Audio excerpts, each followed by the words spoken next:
සික්ඛාපදං සමාදියාමි. කාමේසු මිච්ඡාචාරා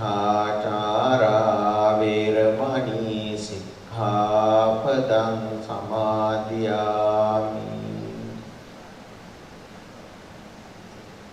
මුසාවාදා වේරමණී සික්ඛාපදං සමාදියාමි. සුරාමේරය මජ්ජපමා දට්ඨානා වේරමණී සික්ඛාපදං සමාදියාමි. බොහොමත්ම ස්තුතියි ගෞරවනීය ස්වාමීන් වහන්සේ. මීළඟට සම්ප්‍රදායානුකූල ආරම්භක ගාථා සජ්ජායනයත් අනතුරුව ශිල්පියාල ගීතේ ගායනා කිරීමත් සිදු කරනවා. ඒ සඳහා ගිහි පිරිස අසුන් වලින් නැගී සිටිනවා ඇති. Much very venerable sir, we now invite all lay participants to rise for the Arambhaka Gatha and the anthem of the Buddhist and Pali University of Sri Lanka.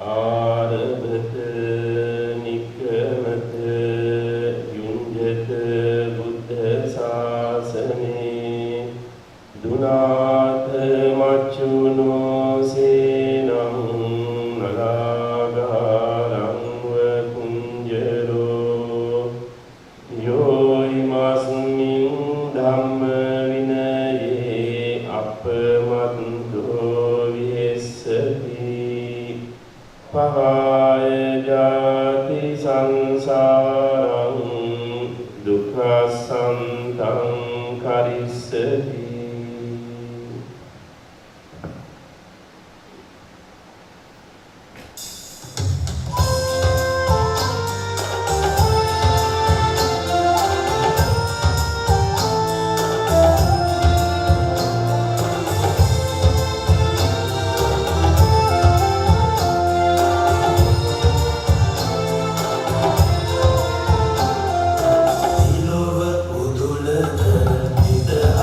Bye.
න්‍යාය පත්‍රානුකූලව මීළඟට යෙදී තිබෙන්නේ වැඩමවා වදාළ මහා සංඝරත්නය හා ආරාධිතයින් ඇතුළු ගෞරවනීය සභාව විධිමත්ව පිළිගැනීම හා මෙම පර්යේෂණ වැඩමුළුවෙහි ප්‍රමුණ පැහැදිලි කිරීම සිදු කිරීමටයි. ඒ සඳහා අපි තාමත් ගෞරවයෙන් ආරාධනා කර සිටිනවා ශ්‍රී ලංකා බෞද්ධ හා පාලි විශ්වවිද්‍යාලයේ පශ්චාත් උපාධි පීඨයේ පීඨාධිපති මහාචාර්ය පූජ්‍ය මොරගොල්ලාගම උපරතන ස්වාමීන් වහන්සේට. Thank you very much. To formally welcome this esteemed assembly and to explicate the significance of this international gathering, we invite Professor Morogolagam Uparathanathero, the Dean of the Faculty of Graduate Studies. Venerable Sir, the floor is yours.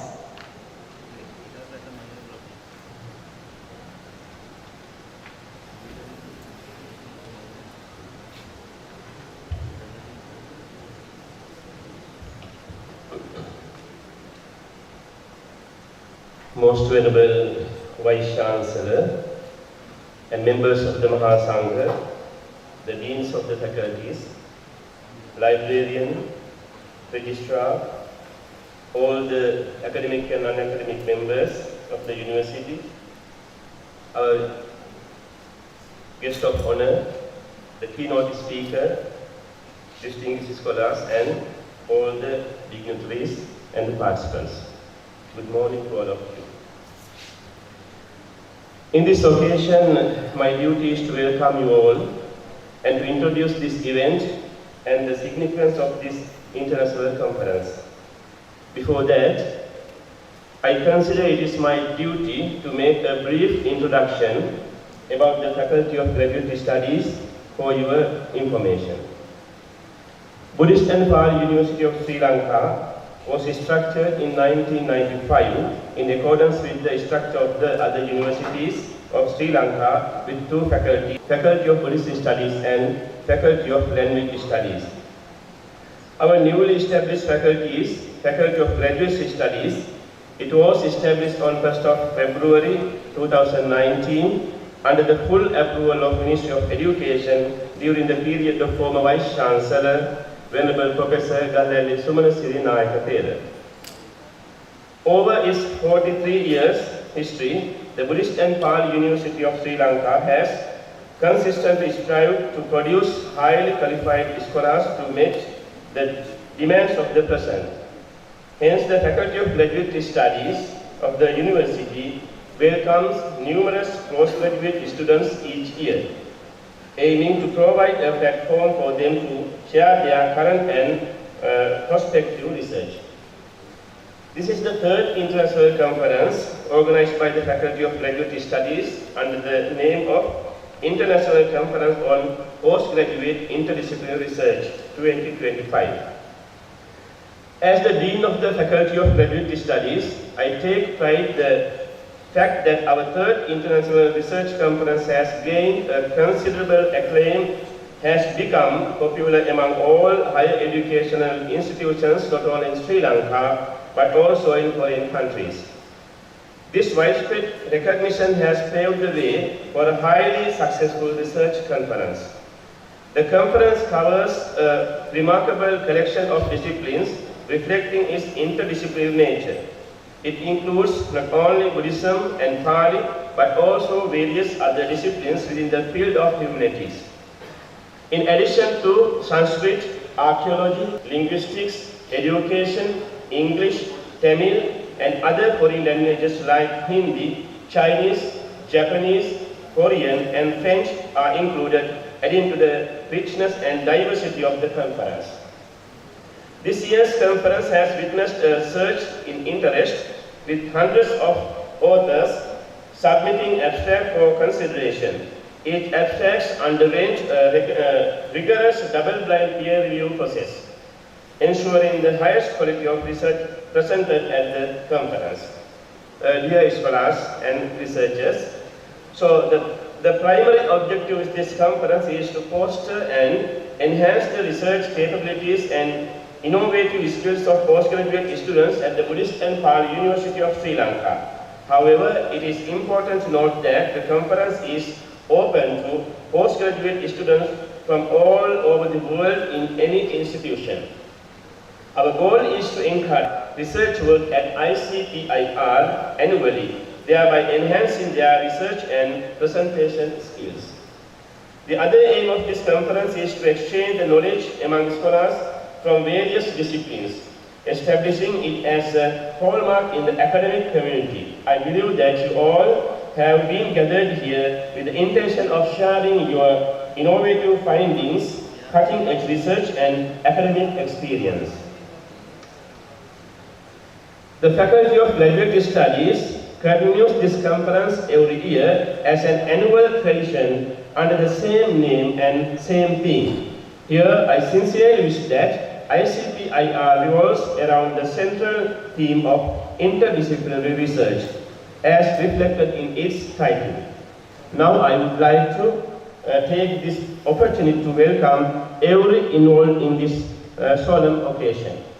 The first of all, I would like to welcome respectfully Most Venerable Vice Chancellor of the Buddhist and Pali University of Sri Lanka, Venerable Chair Professor 𝐾𝐞𝐫𝐞𝐫𝐞𝐦𝐨𝐧. Then I would like to welcome warmly our Chief Guest of Honor, the former Vice Chancellor of Buddhist and Pali University of Sri Lanka, Venerable Professor Dr. 𝐾𝐞𝐫𝐶𝐵. During the 6 years of the tenure of our esteemed Venerable 𝐾𝐞𝐫𝐶𝐵, I would like to mention at this time, our 𝐾𝐞𝐫𝐶𝐵 has done a tremendous service to the Buddhist and Pali University of Sri Lanka by increasing the academic and non-academic staff, improving all infrastructure facilities, and constructing buildings such as administrative building, faculty premises, library, lecture halls, dormitories, etc. Thank you very much, Bhante, for participating to ICPIR 2025 as our Chief Guest of Honor, and your presence here made our event grace. I would like to welcome our renowned keynote speaker, Venerable Associate Professor Dr. 𝐴𝐸𝐺𝐵 from Buddhist College in Singapore. Venerable Professor 𝐴𝐸𝐺𝐵 is one of my closest friends. I met him in 2003, more than 22 years ago, in the University of Hong Kong. At that time, he was continuing his doctorate after master degree, and I was lucky enough to enter the University of Hong Kong in the second batch of master degree program. With his extensive expertise and research contributions, Professor 𝐴𝐸𝐺𝐵 will illuminate the conference attendees. Then I would like to welcome both deans, the Dean of the Faculty of Buddhist Studies, Senior Lecturer Venerable Deragama Saddhananda, Acting Dean of the Faculty of Language Studies, Venerable Professor Gonadiniya Panyaratana, and the Director of the Quality Assurance, Venerable Professor 𝐽𝑎𝑣 Then I welcome the Conference Chair, Venerable Associate Professor Dunukele Sarananda, the Secretary of Senior Lecturer Dr. Kosala Kumaragi, and the Treasurer of the Conference, Senior Lecturer Gaya Aryavansa, the Coordinator, Senior Lecturer Dr. Isanka Malsiri. Then I would like to welcome all the following dignitaries: Head of the Departments, Professors, Senior Lecturers, Committee Chairs, and all the committee members, and all the other academic members of the University. The Librarian of the University, Dr. W.W.K. Lari, Registrar, Mr. M.N. Palkahagoda, and all the non-academic members. All the scholars from other universities join with us as the chair, co-chair, and moderators. I would like to welcome all the invitees, paper presenters, our postgraduate students, and all the participants. Finally, again, I would like to welcome you all, and I wish to wind up my welcome speech. Anyway, if I have forgotten to acknowledge by name or if there has been any omission, I kindly ask you to apologize for that. Sabbe Sattva, Bhavantu Sukh, may all be well and happy. Thank you.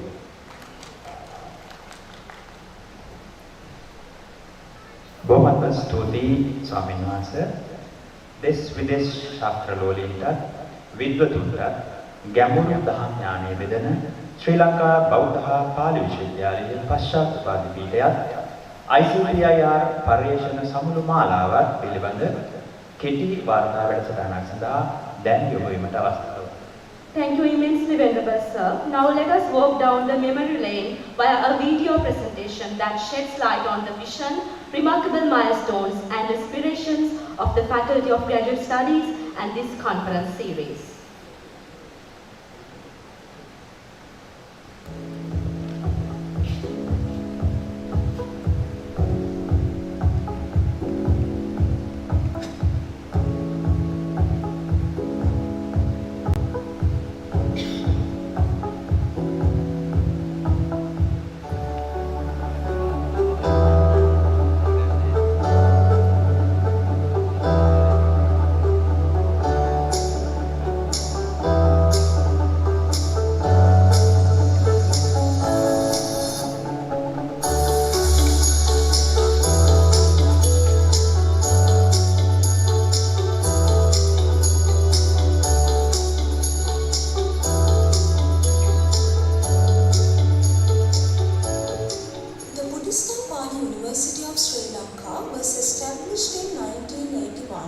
with the noble objective of propagating the teachings of the Buddha and promoting Buddhist studies and Pali language both locally and internationally. It stands as a unique higher learning opportunities for students from Sri Lanka and abroad to pursue academic and spiritual development through Buddhist learning. The university consists of three main faculties: the of Buddhist Studies, the Faculty of Language Studies, and the Faculty of Graduate Studies. Buddhist and Pali University is proud to be a hub for international research and academic exchange. It regularly organizes international conferences, seminars, and academic publications to promote dialogue among global scholars.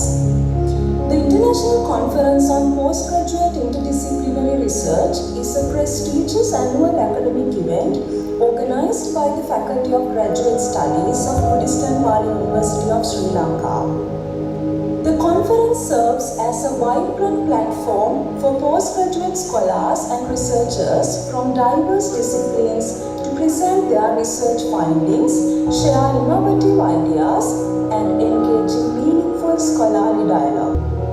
𝐈𝐧𝐴 2025 aims to promote interdisciplinary collaboration and contribute to the global body of knowledge by encouraging research that transcends traditional academic boundaries. Through this event, participants gain opportunities to develop research networks, enhance academic communication, and explore contemporary challenges through a multidisciplinary lens. The conference reflects the university's commitment to fostering research excellence, academic integrity, and international exchange, ultimately supporting the advancement of knowledge for the betterment of humanity. We extend our warm wishes for the success of 𝐈𝐳𝐴 2025 and hope it will inspire all participants to continue their journey of discovery and innovation.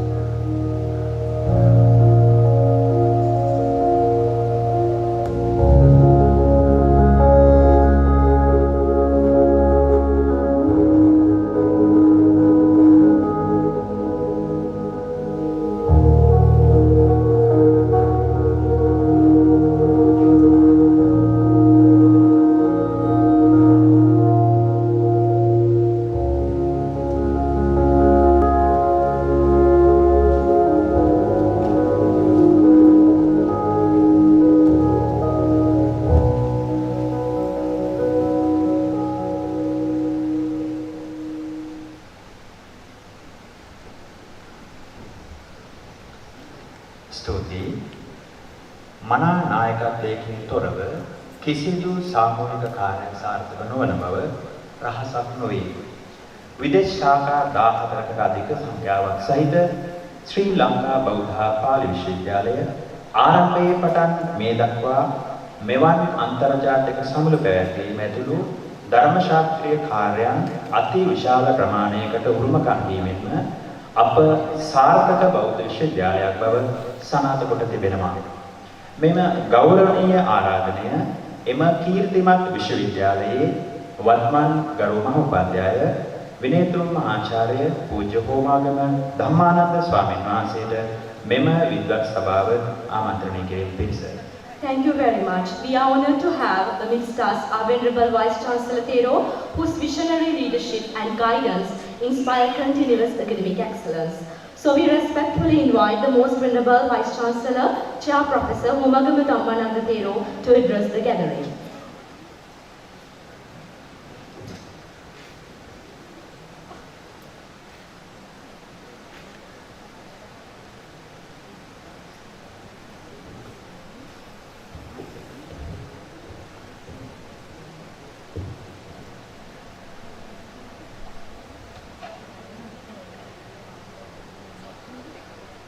Most venerable members of Sangha,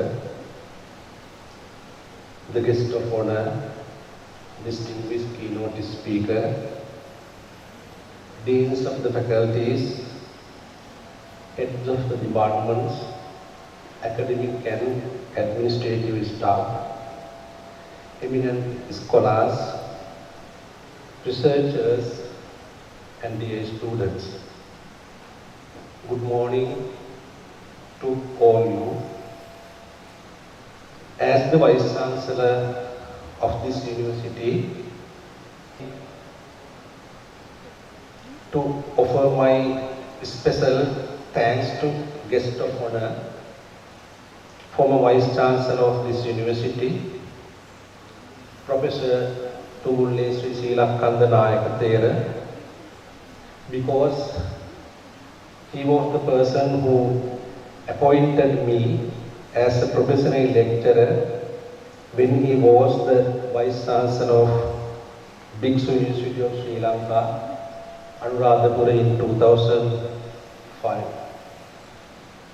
Again, he helped me to join this university too. His eminence assistance helped me to develop my academic career. So thank you very much, Venerable Sir. It is indeed a great honor and privilege to address this distinguished gathering at the inaugural of the International Conference on Postgraduate Interdisciplinary Research 2025. This event marks not only a milestone in our academic calendar, but also a meaningful platform that celebrates the spirit of inquiry, innovation, and collaboration among postgraduate scholars across diverse disciplines. In an era when knowledge is rapidly expanding and the boundaries between disciplines are increasingly blurred, interdisciplinary research has become an essential path towards solving the complex challenges of our time. The convention of ideas from science, technology, humanities, social sciences, and the arts offer a holistic approach to understanding and addressing real-world issues. Therefore, this conference stands as a testament to our collective commitment to nurturing a culture of intellectual dialogue and academic excellence. At this moment, I wish to extend my heartfelt appreciation to organizing committee for their tireless dedication, meticulous planning, and unwavering commitment to make this conference a reality. From conceptualizing the theme to conducting logistic and ensuring academic quality, your collective effort has made this event both meaningful and measurable. I also acknowledge the invaluable contribution of the faculty members, especially Dean of the Faculty of Graduates, academic administrative staff and students whose teamwork and enthusiasm have been truly commendable. I take this opportunity to express my gratitude to all international and local scholars who have joined us to share their expertise and insights. Your presence enrich this academic discourse and inspire our postgraduate research to aim higher in their scholarly pursuits. Ladies and gentlemen, research is not merely the pursuit of knowledge, it is the commitment to discovery, reflection and transformation. It is through collaborative and interdisciplinary efforts that we can address global issues such as sustainability, digital transformation, social equity, and human well-being. Therefore, the significance of this conference lies not only in the exchange of research findings, but also in fostering partnership and building bridges across academic boundaries. Finally, I wish the conference every success. May the discussions, presentations and interaction that take place here today ignite new ideas,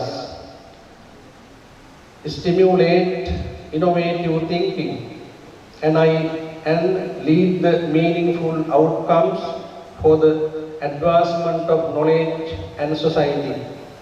Once again, my sincere thanks to the organizing committee for their exceptional work and to all participants for being part of this scholarly journey.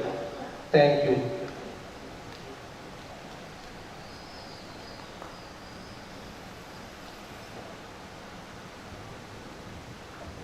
ගෞරවනීය මහෝපාද්‍යයන් වහන්සේට ස්තුතිය. න්‍යායපත්‍රානුකූලව මීළඟට අවකාශ වෙන්නේ මෙම අන්තර්ජාතික පරීක්ෂණ සමගදී සෝභමාන කරමින් වැඩමවා වැඩෙන ප්‍රධාන ආරාධිත ස්වාමීන් වහන්සේගේ සභා ආමන්ත්‍රණය පිණිසයි.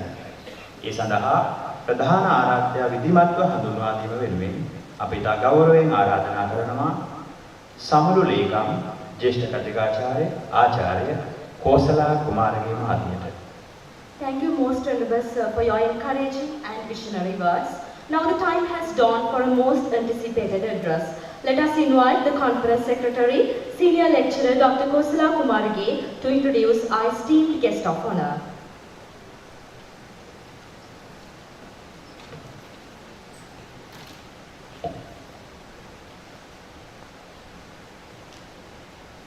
Venerable members of the Mahasangha, Venerable Vice Chancellor, distinguished keynote speaker, respected guest of honor, deans of the faculties, heads of the departments, our dear postgraduate scholars, and all the distinguished guests. It is indeed a great privilege and pleasure to introduce our guest of honor, Most Venerable Professor 𝐾𝐞𝐫𝐴 𝐶𝐶, a highly respected scholar monk, academic and national figure whose contribution to education and Buddhism is truly commendable. Though it is not an easy task to introduce such a distinguished and learned scholar within a short time, I will make a humble attempt to do so with utmost respect. Our Venerable Thero had an exceptionally bright primary and secondary education, which laid a strong foundation for his distinguished academic and spiritual journey. Venerable Thero obtained his honours degree in education science from the University of Peradeniya, a Master of Philosophy in 1982 and a Doctor of Philosophy in 1996 from the University of Colombo. He has served as a dedicated teacher, warden, Director General of the Pirivana branch and Deputy Director in the Ministry of Education. In 1998, he joined the 𝐻𝐸𝐺𝐻 University as a lecturer before being appointed as the Vice Chancellor of the Buddhist and Pali University of Sri Lanka. Most Venerable Tumbulle Sri 𝐶𝐶𝐵𝐾𝐤𝐾𝐤𝐵𝐴, who rendered his utmost service to uplift the capital and human resources of the university, was awarded with the Sahitya Chakravarti honorary degree in 2011. Later, he served as the Vice Chancellor of the 𝐻𝐸𝐺𝐻 University of Sri Lanka from 2009. In this period, he rendered immense service to its academic, administrative, and infrastructural development.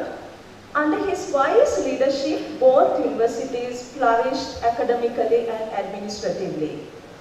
He is the chief incumbent of Sumangala Mahapirivana Wariyapala, a committee member of the Askim chapter of the Mahavihara Shamopali Mahanikaya, and the chief Sanghanayaka of the Northwestern Province.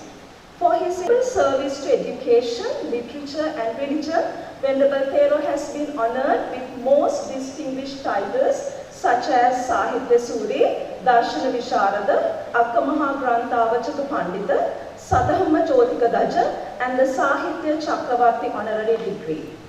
I cannot possibly recount all the remarkable achievements and the immense service the most Venerable Nayaka Thero has rendered to the country and to Buddhism within this brief time. Therefore, I will respectfully conclude my introduction by emphasizing that he stands as a true beacon of wisdom and guidance in our society. So, with deep respect and gratitude, I now invite Most Venerable Professor Tumbulle Sri 𝐶𝐶𝐵𝐾𝐤𝐵𝐴 Thero to deliver the guest of honor's address. Thank you.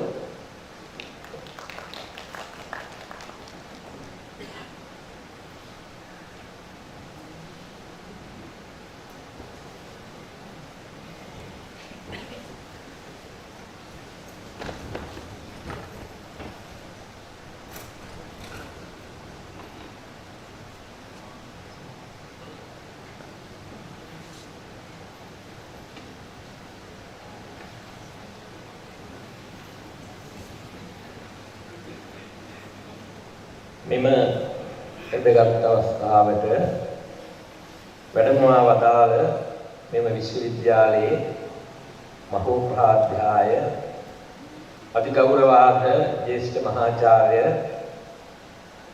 අපේ හෝමාගම ධම්මානන්ද නායක ස්වාමීන් වහන්සේගෙන් අවසරයි. ඒ වගේම මේ අවස්ථාවට ආරාධිත ප්‍රධාන දේශනයේ ප්‍රවැත්වීමට වැඩමවා වදාළ මහාචාර්ය ආචාර්ය රංගම චන්ද්‍රවිමල ස්වාමීන් වහන්සේ, ඒ වගේම මෙම විශ්වවිද්‍යාලයේ පශ්චාත් උපාධි අධ්‍යයන පීඨයේ පීඨාධිපති මහාචාර්ය මුරුගොඩලාගම උපරතන ස්වාමීන් වහන්සේ ප්‍රධාන අනිකුත් මහාචාර්ය ආචාර්ය කතිකාචාර්ය ගරු කටයුතු ස්වාමීන් වහන්සේ, ඒ වගේම අනිකුත් මේ අවස්ථාවට සහභාගී වෙන මේ විශ්වවිද්‍යාලයේ ලේකකාධිකාරිතුමා මූල්‍යාධිකාරිතුමා ඇතුළත් කොට ඇති ශාස්ත්‍රාභිලාෂී සත්පුරුෂ කාර්මික හිතවත් මිත්‍රවරුනි, විශේෂයෙන්ම අද මේ දවස ශ්‍රී ලංකා බෞද්ධ පාලි විශ්වවිද්‍යාලයේ ඉතාම වැදගත් දවසක් හැටියට මා කල්පනා කරනවා. මේ අන්තර් විෂයික පර්යේෂණ වැඩමුළුව සඳහා ප්‍රධාන ආරාධිතයා හැටියට මාව කැඳවා ගැනීමට කල්පනා කිරීම පිළිබඳ මහාචාර්ය මොරගොල්ලේ ගම උපරතන ස්වාමීන් වහන්සේට වගේම මහෝපාද්‍යයන් වහන්සේ ඇතුළු සමස්ත විශ්වවිද්‍යාලයේදම මගේ බලවත් ප්‍රසාදය ගෞරවය පළ කරන්නට කැමැතියි. ඇත්තෙන්ම මේ විශ්වවිද්‍යාලයත් එක්ක මගේ දීර්ඝ සම්බන්ධයක් තියෙනවා.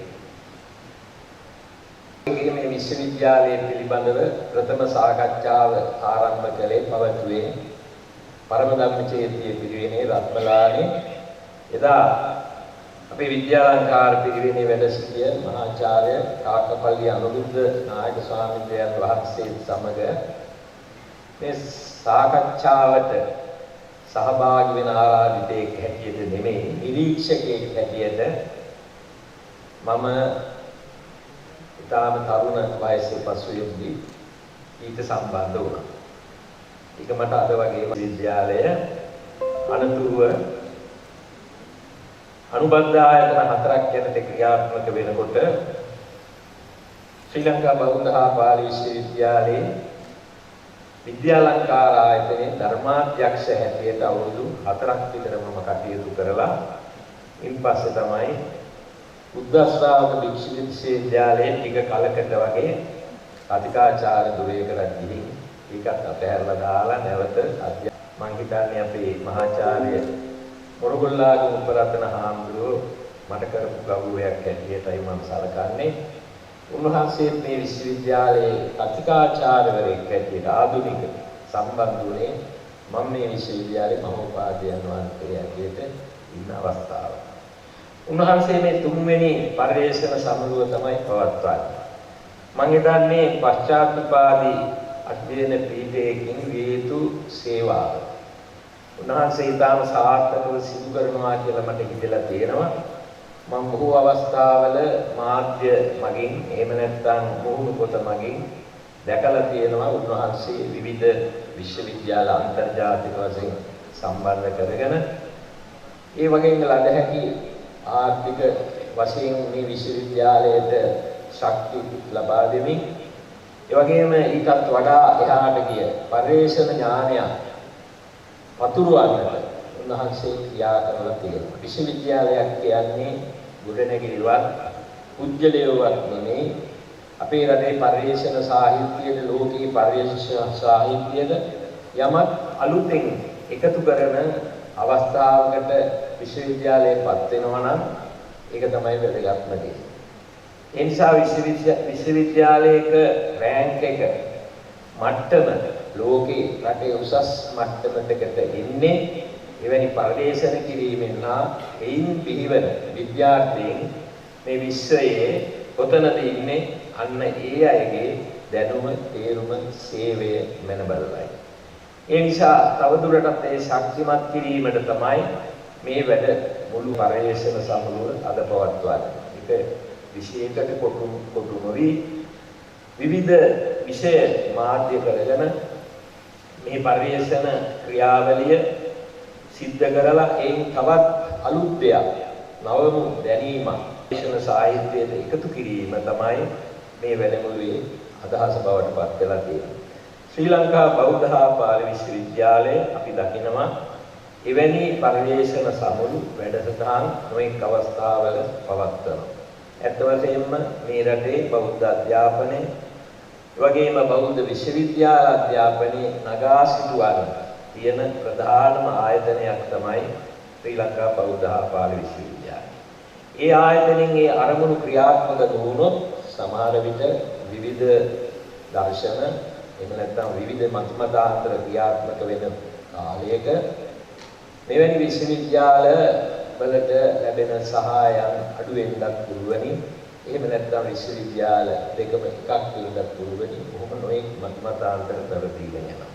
ඒ නිසා ඒ අධ්‍යයන දෙපාර්තමේන්තු පීඨ මගින් මෙවැනි වැඩමුළු සංවිධානය කරලා විශ්වවිද්‍යාල ශිෂ්‍යයන්ට ඒ වගේම ලෝකයේ අනිකුත් විද්‍යාර්ථීන්ට මහඟු පරිශ්‍රණ මෙහෙවරක් සිද්ධ වෙනවා නම් ඒක තමයි විශ්වවිද්‍යාලයෙන් අපේක්ෂා කරන්නේ. ඒ කාර්ය සඳහා මැදහත් ක්‍රියා කරන ඒ සඳහා උනන්දු වන මහෝපාධ්‍යාය මහාචාර්ය අපේ කොමාගම ධම්මානන්ද නායක ස්වාමීන් වහන්සේ ප්‍රමුඛ හැම සියලුම අධ්‍යයන අනධ්‍යයන කාර්ය මණ්ඩලයටත් ඒ වගේම මේ වැඩමුළුවේ ක්‍රියාකාරීව මෙහෙයවන ඒ සඳහා නායකත්වය දෙන මෙම පශ්චාත් අධ්‍යයන පීඨයේ පීඨාධිපති මහාචාර්ය මොරගොල්ලාගම උපරතන ස්වාමීන් වහන්සේ ඇතුළු සමස්ත අධ්‍යයන කාර්ය මණ්ඩලයට ඒ සඳහා යටිතල පහසුකම් සපයමින් ක්‍රියා කරන අනධ්‍යයන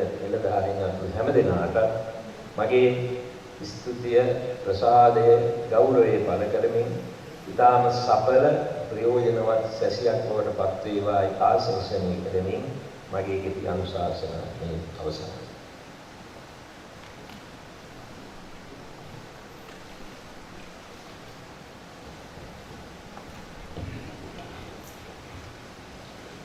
මෙම විශ්වවිද්‍යාලය හා බැඳුණු සිය පැරණි අත්දැකීම් සපිරි ඉතා වැදගත් අනුශාසනාවක් සිදු කළ ප්‍රධාන ආරාධක ස්වාමීන් වහන්සේට බෙහෙවින්ම ස්තුතියි. පරේෂණ සමුළු සමාරම්භක උත්සවයක වඩා ශාස්ත්‍රීයම අංගය හෙවත් ප්‍රමුඛ දේශනය ඔබට සමීප කරවීමට මේ සුදුසුම වේලාව බව න්‍යාය පත්‍රය මා වෙත දන්වා තිබෙනවා. එබැවින් පමා නොකොට ප්‍රමුඛ දේශකයන් වහන්සේ හඳුන්වා දීම සඳහා මේ ගෞරවනීය ආරාධනය ICPIR 2025 සමුළුවේහි ගරු සභාපති සහාය මහාචාර්ය පූජ්‍ය දුනුකේඋල්ලේ සාරානන්ද ස්වාමීන් වහන්සේට. Thank you, Venerable Nayaka Thero, for shedding light on such profound insights. We now turn to the centerpiece of the conference today. So to introduce the esteemed keynote speaker, we invite the conference chair, Venerable Associate Professor Dunukeullee Sarananda Thero, to the podium.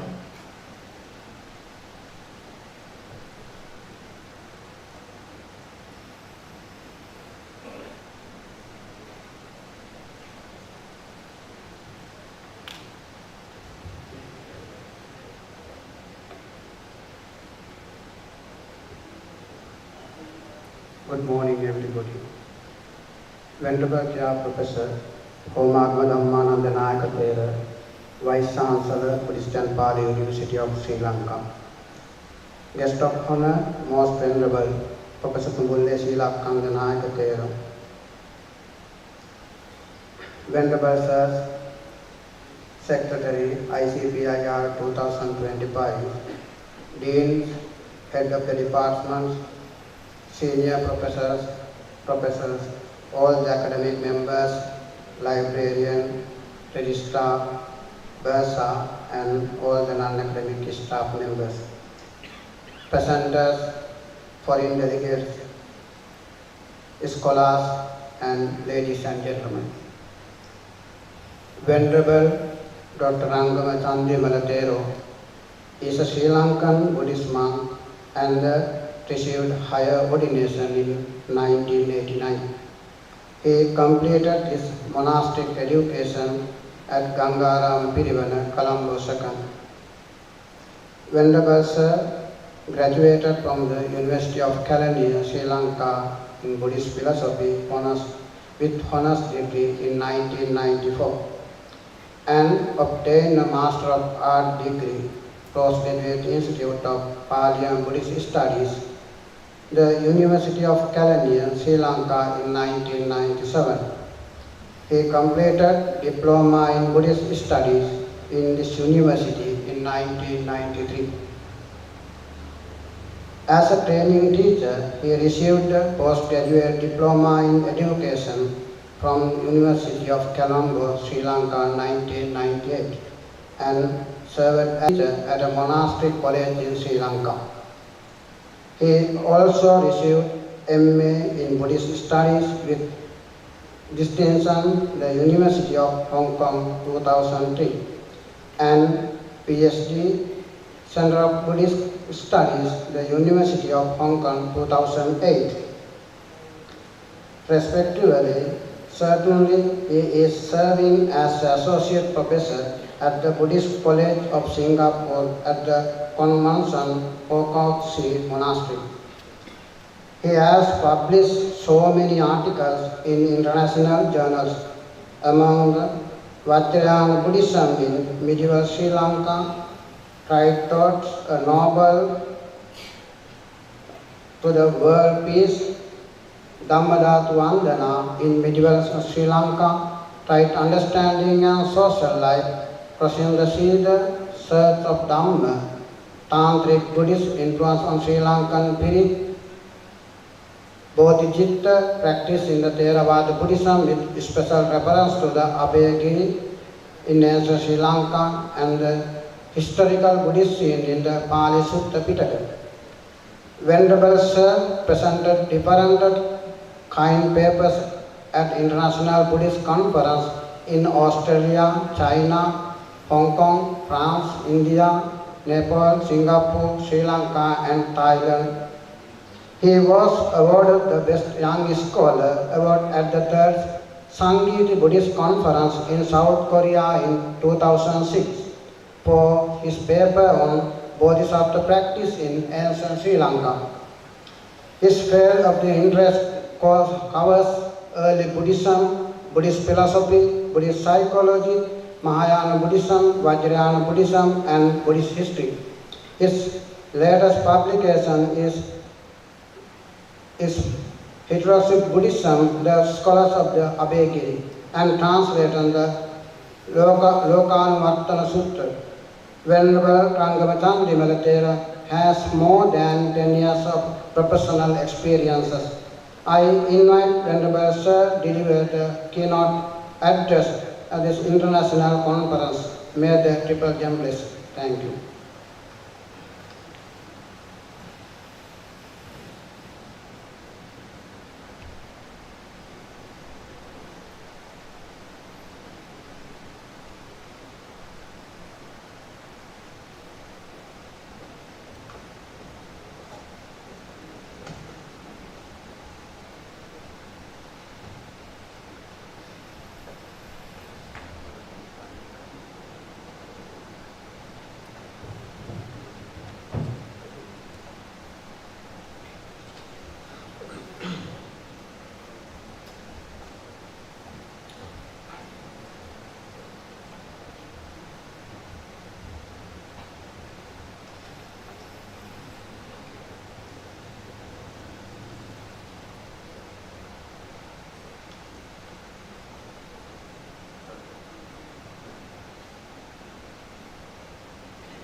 Good morning to everyone. Venerable Sirs of the Mahasangha, presided by the Most Venerable 𝐾𝐤𝐻�10 Thero, one of the former Vice Chancellors of Buddhist and Pali University, and Venerable Vice Chancellor of Buddhist and Pali University, Venerable 𝐾𝐤𝐽𝐻 Dhammananda Thero, and all my of the staff of the Buddhist and Pali University,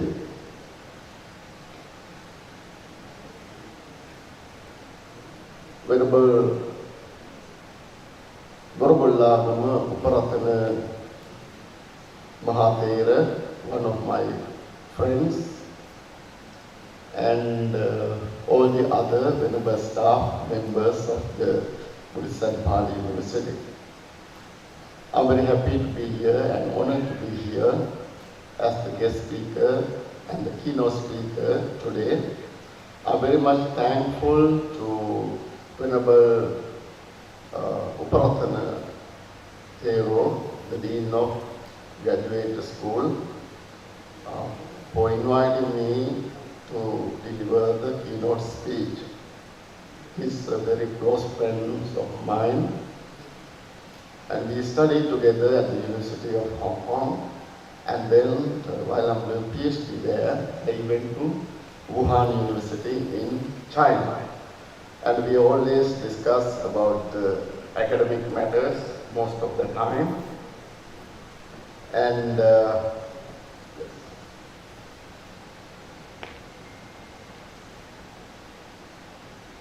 he always remember me, and around 2 years ago also I came here to give a speech, and that also invited by my friend Venerable Uparattana Thero.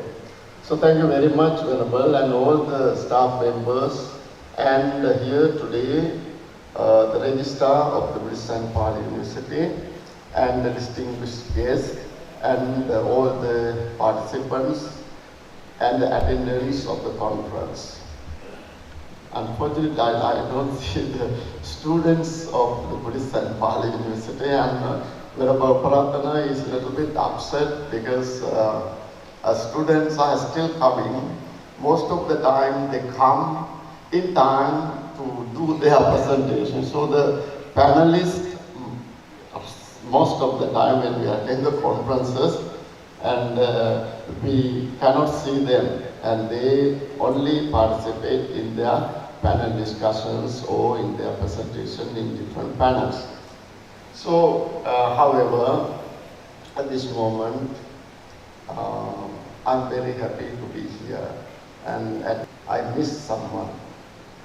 2 years ago, when I delivered the keynote speech at the University of 𝐻𝙗𝙗 during a conference like this, and one of my professors, friend, mentor, and so on, Professor 𝐻𝙗𝙗𝐵𝐴 was just sitting in front of me, but today he is no more. So at this moment, I would like to remember him and pay my gratitude and love to Professor 𝐻𝙗𝙗𝐵𝐴, because we worked together in Singapore for several years, and we most of the time discuss various things, and actually I influenced by him. Okay, without wasting time, we will go to our presentation here today. Basically, this is one of the part of my PhD studies. So if you really want to know more about this, you can read my book, Buddhist Heterodoxy, the School of 𝐈𝐧𝐻𝐸. So it is available in Sri Lanka. And this study is based on the various sources, especially the 𝑁𝐈𝐺𝐻 and the Chinese, Tibetan, and some Japanese sources. Basically, here I'm going to present something related to Tantric Buddhism, which was in Sri Lanka in the medieval period. So, I apologize to the audience if you are not familiar with the Tantric Buddhist sutras and the masters. Here I will use certain technical terms, and also Tantric Buddhist sutras and the Tantric Buddhist masters' name and their contribution in this keynote speech. So, this is quite a long paper. I'm not going to read everything. I will skip certain parts of the speech, and you can read it all whenever you are free. Vajrayana Buddhism in medieval Sri Lanka. The school of Vajrayana emerged in India between the 5th and 7th century CE, evolving from the Mahayana Buddhist tradition. The transformation of Indian Buddhism over centuries is a long story, and Buddhism evolved from early Buddhism to Mahayana, which emphasized compassion and the Bodhisattva ideal. Then it evolved into Vajrayana Buddhism and developed in India for several centuries, becoming the most prominent and influential school of Buddhism as it declined in India. The exact location of Vajrayana Buddhism emerged is not known. Some scholars believe that it appeared first in Vanga and Samtaka in India. In contrast, others think that it would be Udayana in the northern India, and Dhanekataka, Sri Parvata, and Kotalaka Parvata in South India. The Nikaya Samgrahaya records that the Vajrayavada is the old term used in Sri Lanka, according to Sri Lankan language, and it is referring to Vajrayana Buddhism, Vajrayavada. Arrived in Sri Lanka from Vajraparvata of India, referring to its birthplace, Lokesh Chandra asserts that Vajraparvata means Sri Shailam in South India. He says it is Sri Parvata of the Tibetan traditions, Vajraparvata in Sri Lanka, and the Diamond Mountain in Korea. Vajrayana developed here, hence it is termed Vajraparvata Vasi Nikaya. In the Sri Lankan work Nikaya Sangha, most of the time I use the information from Nikaya Sangrahaya because the Nikaya Sangrahaya was very much critical on this Tantric Buddhist practice, and this is the one and only work in Sri Lanka that we found which talk about the Vajrayana Buddhism, not very much detail, but in detail whenever we compare the text with the other Sri Lankan literature. Both Mahayanist and Vajrayanist share the same traditional belief about the origin of these two traditions, as they believe the Buddha entrusted the sophisticated Mahayana and Vajrayana texts to the Nagas for safekeeping, and Nagarjuna in India, Nagarjuna, an Indian philosopher, later retrieved them from the Nagaran and reintroduced them to the human world, as they were considered teachings for advanced men. These two traditions developed based on the teachings of Madhyamaka and Yogacara philosophies. Vajrayana school is also known as the Diamond Vehicle, Esoteric Buddhism, Tantric Buddhism, Mantrayana, Tantrayana, etc. It is generally called Tibetan Buddhism since it is the strongest Vajrayana Buddhist country in the world. But actually, in the academic world, we don't say that it is the Tibetan Buddhism. We say Vajrayana Buddhism, or part of this Buddhism is called Esoteric Buddhism or Tantrayana. Most of the texts of Vajrayana Buddhism are in the Tibetan language. Some texts can be found in Chinese and Japanese. The Vajrayana texts extant today are fewer in their original language of Sanskrit when compared to the Tibetan and Chinese translations. When Vajrayana tradition went to Japan, it became very popular practice over there. And a lot of Vajrayana texts have been translated into Japanese as well. Today, Vajrayana Buddhism is practiced in Tibet, Nepal, Bhutan, Mongolia, Sikkim, Japan, and some parts of Russia as a traditional Buddhist practice. Besides these countries, Vajrayana Buddhism has been spread to the West Europe and many parts of the world, including Taiwan, Hong Kong, and Singapore. Now we are going to discuss about the Vajrayana teachings. The Mahavairocana Buddha is considered as the most important Buddha in Vajrayana. He is the Dharmakaya of all Buddhas. He is absolute, eternal, solid, and indestructible as diamond rock. Hence, esoteric Buddhism is called Vajrayana, the diamond vehicle. There are 5 Dhyani Buddhas in Tantric Buddhism, namely the Buddha Vairocana, Buddha Akshobhya, Buddha Amitabha, the Buddha Ratna Sambhava, and Buddha Amogha Siddhi. These Buddhas are placed in different places in the mandalas. I think that you are familiar with certain terms here. If not, I'm really sorry. Because most of the time we don't get chance to study Vajrayana Buddhism. Vajrayana Buddhism had been highly syncretized with Hinduism and characterized by tantric practices.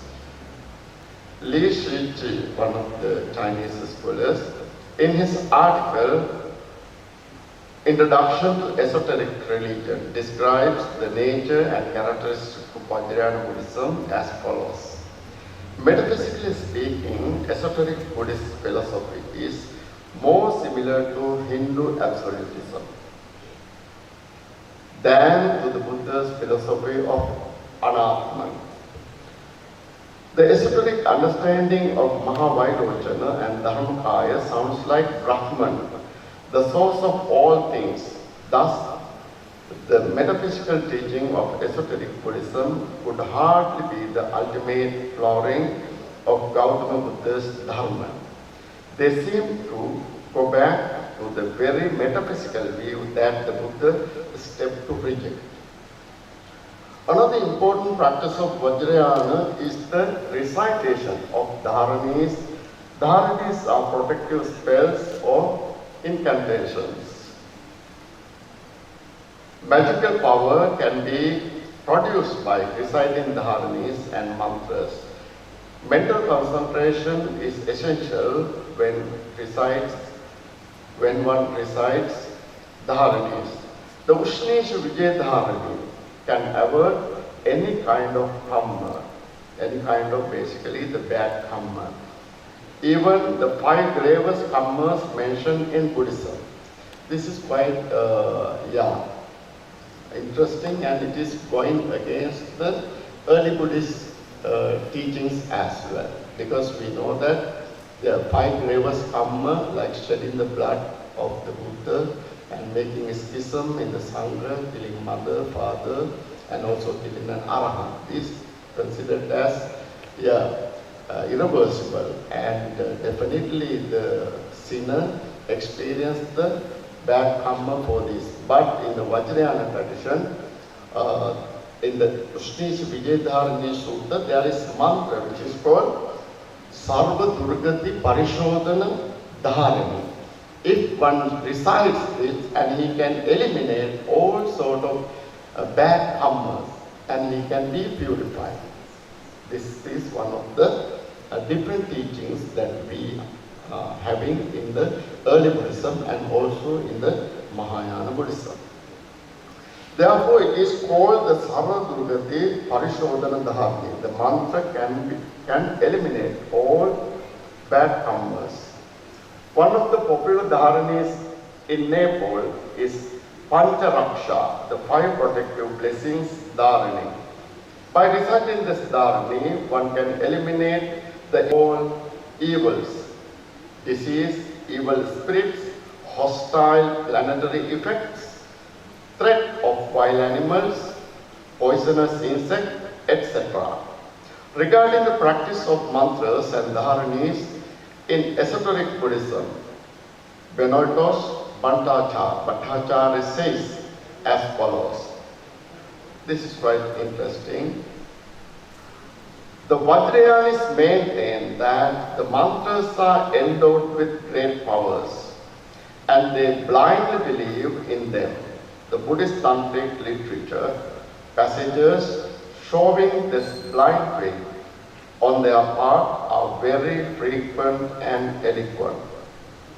In one place it is said, what is the impossible? What's there impossible for the mantras to perform if they are applied according to rules?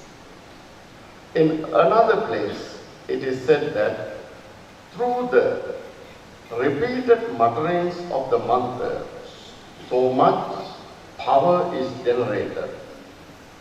It can astonish the whole world. Such kind of special place is given to the dharanis. In later time, Vajrayana teaching was explained as the highest teaching of the Buddha. A Japanese monk, his name in Japanese, called 𝐻𝐸𝐺𝐸, in Chinese we call him 𝐾𝐞𝐫𝐞𝐦𝐨, defines the difference between esoteric Buddhism and exoteric Buddhism as follows. I think you know the difference between esoteric Buddhism and exoteric Buddhism. Besides the Vajrayana, all the other Buddhist teachings, including Theravada, Mahayana, and whatever, all these teachings are called exoteric Buddhism. Vajrayana Buddhism is called esoteric Buddhism. Esoteric and exoteric. The doctrine revealed by the Nirmanakaya Buddha Shakyamuni is called exoteric. It is apparent, simplified, and adapted to the needs of the time and to the capacity of the listeners. The doctrine expounded by Dharmakaya Buddha Mahavairochana is called esoteric. It is secret and profound and contains the final truth. This is how Vajrayana Buddhism was upgraded and saying that it is the highest teaching of the one of the common features of Vajrayana practice is performing rituals. There are various ritualistic practices connected with it. In early Buddhist tradition, meditation is the most important part, but in the Vajrayana, daily ritualistic practices become very important. A small bell, a vajra, a rosary beads are some important implements for practitioners. Vajrayana monks often carry vajra with them. Hajime Nakamura, one of the Japanese scholars, says that the religious rites of Vajrayana are derived largely from the Vedic religion. Homa practice or fire sacrifice was adapted into Vajrayana in a modified form. According to esoteric Buddhism, the practice of external homa fulfills worldly desires, and the practice of internal homa purifies one's mind. Esoteric homa in Tibetan Buddhism is a popular practice, and some Tibetan texts provide details on how to practice Buddhist homa. Now we will see how much Hindu teaching or Hindu tradition has been influenced of Vajrayana Buddhism. Later, the Indian Vajrayana absorbed Hindu tantric practices into it. The Samputa Yoga or father-mother union or Yap-Yum in Tibetan language is such a practice. The deity Heruka represents different types of Yap-Yum forms. Heruka's form of Bhadrakapala can be taken as an example. I'm sorry if you are not familiar with such teachings and practices. In this particular form, his consort Chitrasena seems to be intoxicated, nude and fearful. She, with disheveled hair, kisses Heruka incessantly. According to Vajrayana, Heruka is Shakyamuni Buddha. Lama Geshe 𝐿𝐶𝐚𝐿 in this way. Right? Heruka's form is very special in the Tibetan tradition. According to Tibetan tradition, this form is considered as actually is the emanation of the Shakyamuni Buddha. Buddha appears like, a kind of very strong and fearful deity. And he is always embracing a woman whose name is called Chitrasena.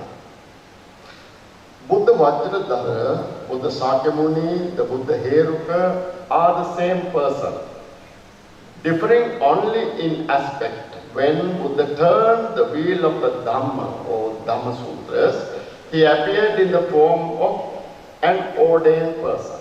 This is their idea. When he turned the wheel of Tantra in general, he appeared in the form of Vajradhara as a Bodhisattva. And when he turned the wheel of Dhamma, of Heruka in particular, he appeared in the form of Heruka. You can check online who is Heruka. The Chitta Visuddhi Prakarana, one of the Vajrayana texts, explains as follows. As a washerman makes a dirty cloth clean with some water and soap, which itself is dirty, as a man infected with poison is sometimes cured of it by poison itself, or as some water accidentally gone into one's ears is taken out by the help of some additional water itself. We have experienced that one when we were young.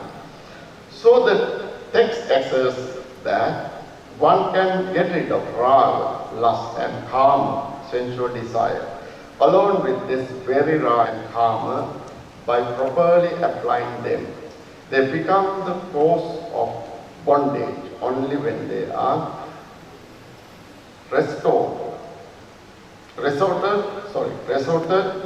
to the foolish, but not the wise, in whose cases are very actually the cause of emancipation.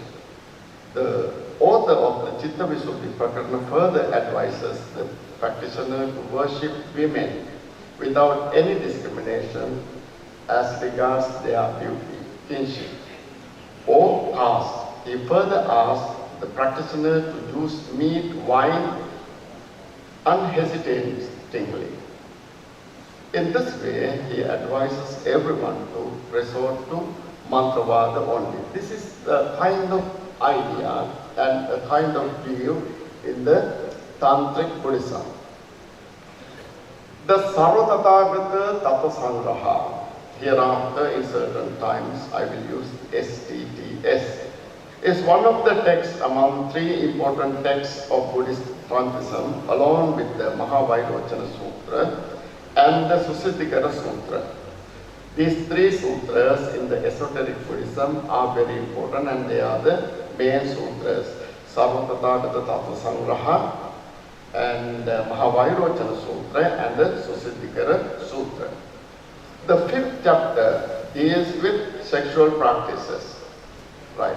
These things I will skip here, and in the conference proceedings I have cited all the sources and the references there, and you may read those things over here.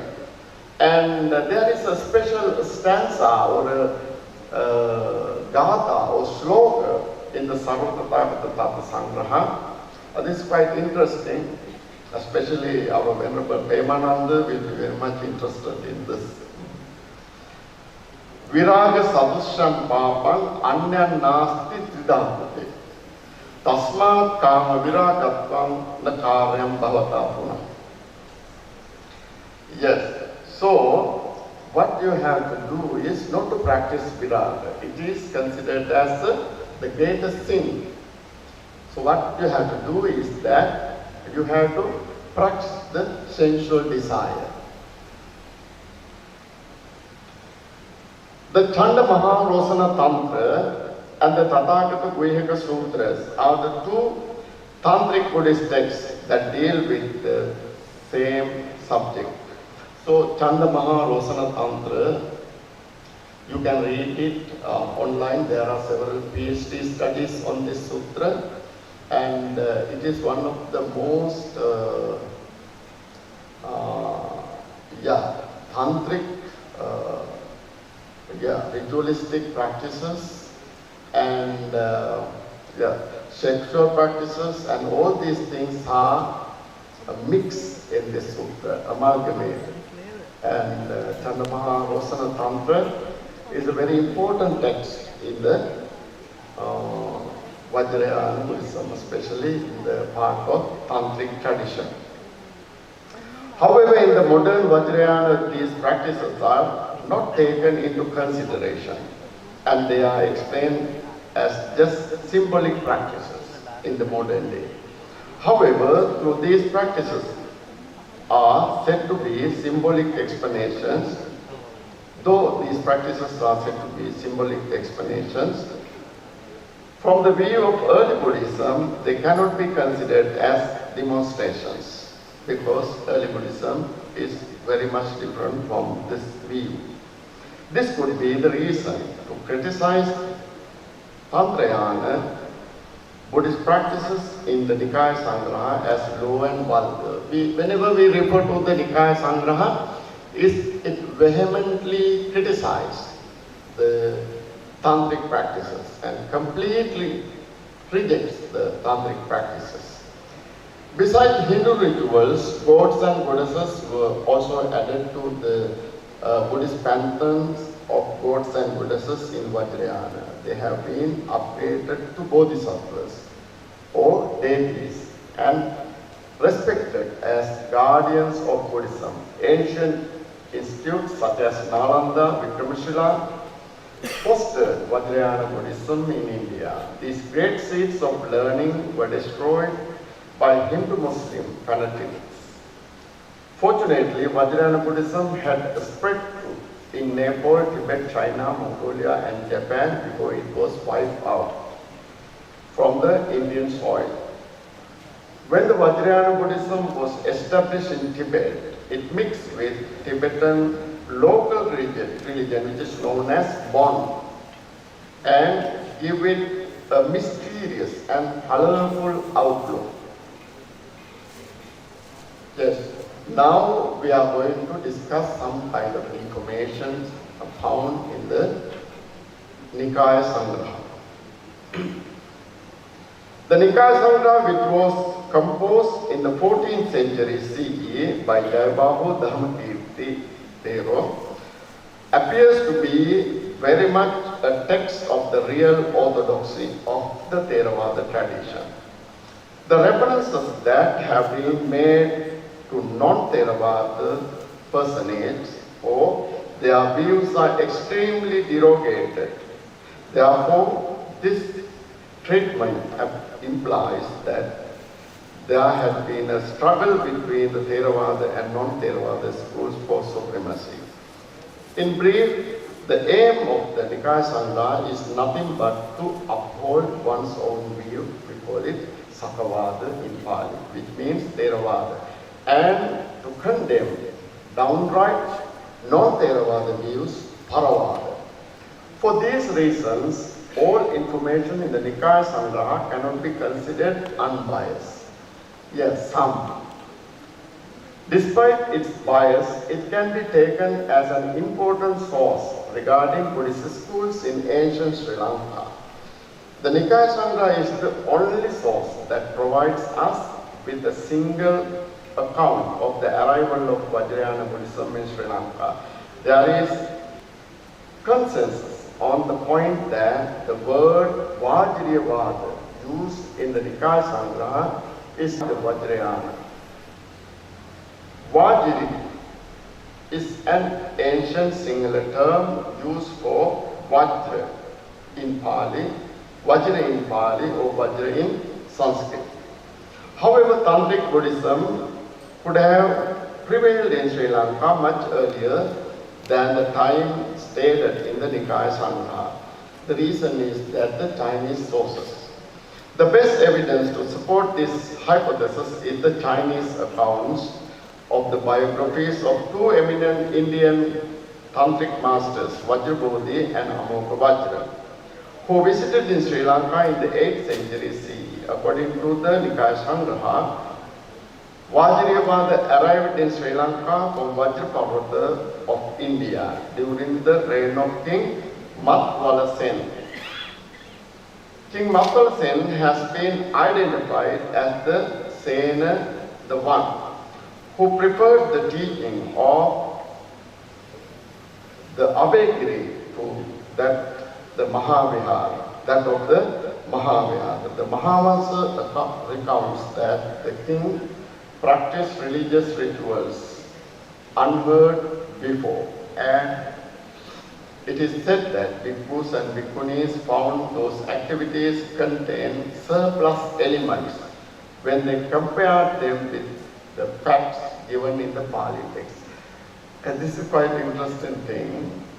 According to the Mahavansa, it is said that the practices of Vajrayana Buddhism were compared with the practices of Theravada, and it is said that there are a lot of surplus teachings or practices in the Vajrayana tradition when we compare it with the Theravada tradition. King Sena I appeared to have practiced the new teachings introduced by the Vajraparvata bhikkhus. The oldest chronicle of the island, the Deepavansa, criticizes monks who created new teachings as heretics. It says these monks were shameful, sinful, wicked, and bogus, and were just like foul corpses, and had a filthy conduct like blue flies. The Nikaya Sangra also follows the early chronicles and shows a strong negative attitude towards esoteric Buddhism. It records that King Sena I, being stupid, accepted Vajrayana Buddhism in the same manner that a moth reaches the flame thinking it is gold, but unaware of its danger. In this manner, the Nikaya Sangra heavily criticizes the king for accepting Vajrayana Buddhism. It first says that in accepting Vajrayana, he committed a heavy transgression. As a result of this bad action, he lost his kingdom, betrayed the country to the South Indians, and died in Polonnaruwa. So in this way, the Nikaya Sangraha completely criticized the practices of Tantric Buddhism, and therefore there must be certain reasons. Our next part is actually why Nikaya Sangraha completely rejected the Vajrayana Buddhism rather than the Mahayana practices. However, King Sena the first seemed to have been delighted with the new teaching, and he had been admonished by Vajrayana masters, emphasizing that Vajrayana was a top secret preaching. In the Nikaya Sangra, we find a special term which is called Rahas Bana. Whenever you refer to the Tantric Buddhist texts, they have a special term, 𝐿𝐼𝐻 Dharma. So in the Nikaya Sangrahaya, the Dhammatirtha Thera used the term Rahas Bana for this one. For Dharma in Sri Lanka, most of the time we say Bana, right? So he created a new word, Rahas Bana. The term Rahas Bana that Nikaya Sangraha used to designate Vajrayana teaching is very much compatible with the word 𝐿𝐼𝐻 Dharma of esoteric Buddhism. In the Tattva Sangraha, in the Sarvatathagata Tattva Sangraha, when the mandala of the four symbols, Chatur Mandala, is taught to the pupil, a new student, the master gives instruction to the neophyte not to reveal this secret teaching to anyone else. The reason was that the people were ignorant, holders of wrong views, and did evil actions, etc.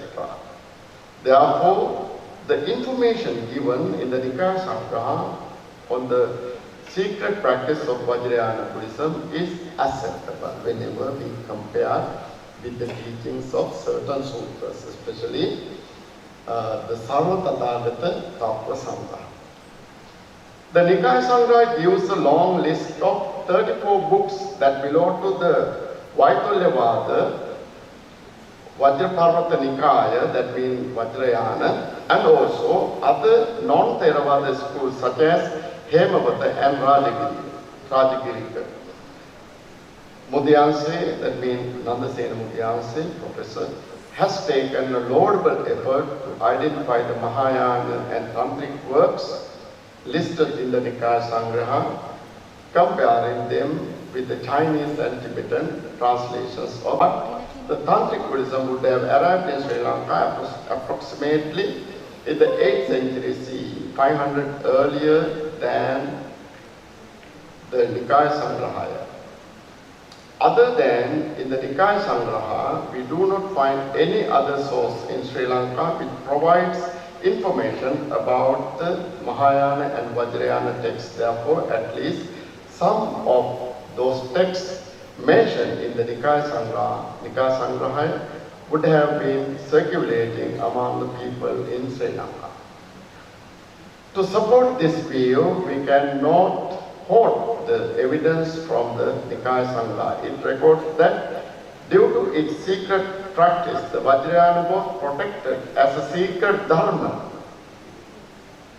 And it was circulated among the stupid, ignorant and ordinary community in this island from time of King Sena I. Perhaps its secret nature was the secret of its success in Sri Lanka. The best example is that even after the unification of the Sangha, this practice continued and some of its elements are being practiced up to the present. Right? I have written some certain articles and some of the parts of my PhD dissertation, all talking about the influence of Vajrayana Buddhism in Sri Lankan Buddhist practice, even in the modern day. And some other parts I'll skip here, and it was the same in China as well. When Vajrayana Buddhism was introduced to China, only the royal people and some high-class people, they practiced Vajrayana. It was not open to common people. Yes, we need to save the time. So therefore, we will go to the next part. Vajrayana masters visits Sri Lanka. Here also I skip the stories of these Vajrayana masters. Basically, Vajrabodhi, Master Vajrabodhi and Venerable Amoghavajra. These two are the most influential Vajrayana masters in China. And Venerable Amoghavajra was a student of Venerable Vajrabodhi. And both of them went to China and they came to Sri Lanka as well. And Venerable Amoghavajra, earlier in the academic Buddhist studies, scholars had been identified him as one of the Sri Lankan monks. Actually, recently one of the Japanese scholars said that Venerable Amoghavajra is not from Sri Lanka, but he got Abhishek at the 𝐈𝐧𝐴 monastery under one of the Vajrayana masters of the 𝐈𝐴 monastery, which is named as 𝐶𝐼𝐵𝐴. So I will skip this part, and this is all about Venerable Vajrabodhi and Venerable Amoghavajra. Yes. And here is a very beautiful explanation about Venerable Amoghavajra. It says that his virtues were well known in South India. Perhaps he went to the land of the lions. Land of lions means Sri Lanka, Sinhala or Ceylon, to preach esotericism. He is the same person who, under the name of Dharmagupta, lived in the monastery of Nalanda, and under the same name of Futent Acharya, Samantabhadra Acharya, visited Ceylon. So in this way, Venerable Amoghavajra got a special training, especially according to the teachings of Sarvatathagata Tattva Sangraha in Sri Lanka. So, this text, Sarvatathagata Tattva Sangraha and Mahakaruna Garbhadhatu Mandala, these two texts, according to the Chinese sources, he studied in Sri Lanka, and we are not known about all these sources because in the Sri Lankan tradition, we did not record all these things, especially in the chronicles of Sri Lanka, especially Mahavansa, and certain the information of other schools are not added into our history. esoteric Buddhist masters in China, Amoghavaja visited Sanskrit tantric texts into, translated Sanskrit tantric texts into Chinese. Whenever we refer to the great Chinese translators, there are 4 great Chinese translators. Yes. Kumarajiva, Paramartha, 𝐻𝐶𝐮𝐵𝐚𝐿 or 𝐈𝐧𝐚𝐻𝐿 according to Sri Lankan tradition, and the next one is the Venerable Amoghavaja. You see that he is a Vajrayanist master, but he is considered as one of the most important 4 great translators in China. And the most important part of our study is related to the Sarva Tathagata Tattva Sangraha. This is very important. Actually, one of the contributions of my PhD work is this. In Sri Lanka, at the 𝐈𝐧𝐻𝐸 monastery, the archaeologists had found certain Middle Sanskrit language, Sanskrit scripts, and scholars in Sri Lanka and historians, they thought that these writings done by Sri Lankan monks, but they didn't know the meaning of those. But recently, one of the scholars in Europe, and he identified some of the writings of these 𝐈𝐴𝐺𝐸 inscriptions, and he said that it has been taken from one of the very famous sutras. His name is 𝑘𝐞𝐫𝐴, and he said that this sutra, ārya sarva tathāgata adhisthāna hridaya dhātu karandaka mudrānāma dhārani sutra. Right? And among these inscriptions, some of the inscriptions even he couldn't recognize. But when I did my research, I read so many Vajrayana sutras, and then I found one sutra which is named as Sarva Tathagata Tattva Sangraha. And then I understood that, of course, those studied or unidentified inscriptions are from this sutra, Sarva Tathagata Tattva Sangraha. In the Nikaya Sangraha, the author of the Nikaya Sangraha gives the name. He used the name Tattva Sangraha. But we know that in the Mahayana tradition, in the Yogacara, there is one text which is called Tattva Sangraha. And this one, Sarva Tathagata Tattva Sangraha, is a different one. But certain Sri Lankan scholars, like Nandasena Mudiyase, had identified Tattva Sangraha as Tattva Sangraha of the Yogacara school. But I identified that it is not that one. He referred, but this one is the Sarva Tathagata Tattva Sangraha Sutra, one of the most important 3 sutras in the Tantric Buddhism. So, and there are a lot of other information related to this text, and most of the information can be found in my research work, but here I'm not going to present all these things, and I got the notice also. There are 10 minutes more, so I don't have enough time to discuss all these things.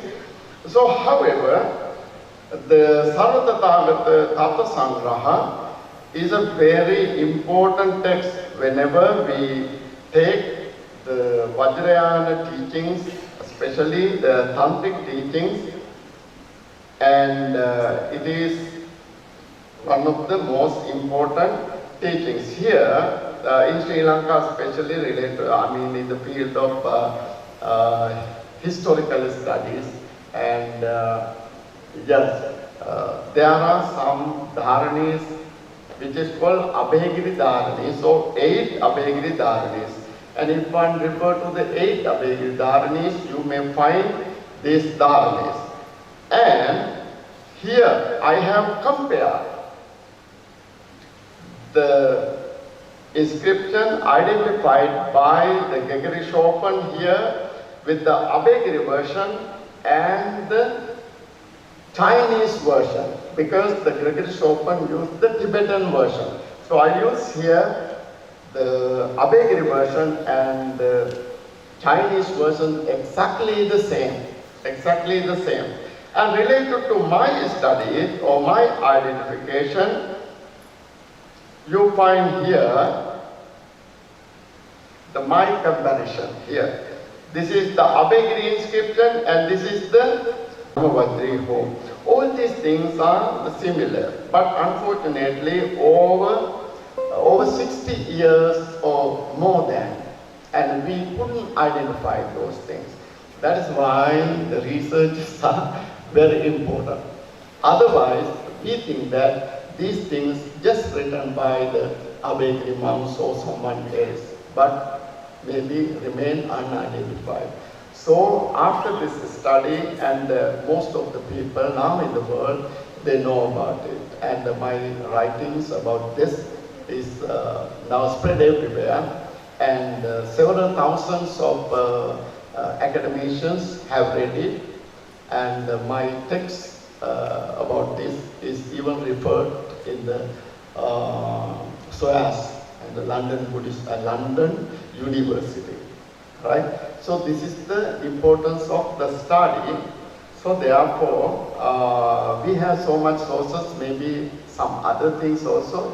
If we really study about the things, and we can identify which belong to which.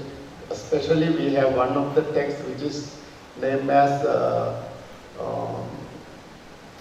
written in the Dharma, written in the Polonnaru period, which is so much Sanskritized text.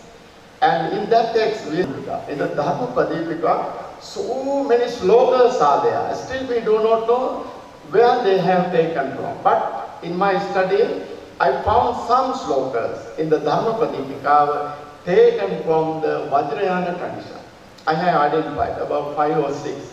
But there are so many other slokas still in Sri Lankan text unidentified. We don't know from where they come. So yes, and I opened the door for some other researchers in future, and they can study and find the sources in this way. Yes. And so there is a comparison, of course, among the teaching and certain differences, but yeah, I have come to a certain conclusion that whenever we refer to the 𝐈𝐴𝐺𝐸 version with the oldest Nepalese Sanskrit version, Sri Lankan inscriptions are all to the Nepalese original Sanskrit. But the Tibetan version and the Chinese version a little bit different. So I brought a kind of hypothesis that the Sri Lankan one is the oldest and it is the most authentic sutra. I mean, it is not the complete sutra, only a certain part of it. But when we compare with the original Nepalese Sanskrit version, Sri Lankan version is almost compatible with the original Sanskrit version. So, not so much other information related to the Vajrayana Buddhism in Sri Lanka I have referred, and its influence on Sri Lankan Paritta. There is a special article by me, the Vajrayana influence or Tantric influence of Sri Lankan Paritta chanting, and also our certain practices. Even at the Dalada Malika, every day we have various types of ritualistic practice taken from the Vajrayana Buddhism, because Vajrayana Buddhism greatly influenced on Sri Lanka in the medieval period, something like from the 8th century to 12th century, so much. And we have find certain mantras related to the Tara, worship the Tara. One of the mantras had been found by the archaeologists, and one of our very famous archaeologists, Professor Senara Parnavitana.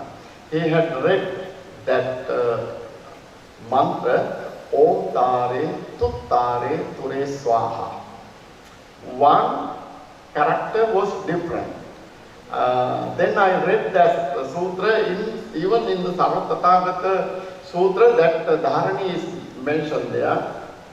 It is found over there, Om Tare Tuntare Turesa. You know, in Sanskrit, Th and N look almost the same, but in the inscription, since it was, you know, open to the various weather conditions, and N convert into Th after the weather conditions. So in this way, so much information still can be found in the Sri Lankan historical findings, archaeological findings, and there is a new way. If we refer to this research area, we can study more, and we can, of course, present a lot of information to the world in the field of Buddhist studies. So this is the time to conclude my keynote speech. And I'm sorry if you are not really familiar with these terms and all that, but whenever you have free time, you can read my article. And I'm very grateful again to the Buddhist and Pali University. Actually, I got my first university certificate from the Buddhist and Pali University for my diploma in 1989 or something, long ago. Right. So I have a connection to Buddhist and Pali University. It is one of the most prestigious universities here, even in the world, and it has opened its doors to the whole world. That's the most important, more than any other universities in Sri Lanka. The Buddhist and Pali University, they have established centers in Asia and in the West as well. Japan, Sri Lanka, Malaysia, Japan, Singapore, and Malaysia, and USA, and England, and in many other places.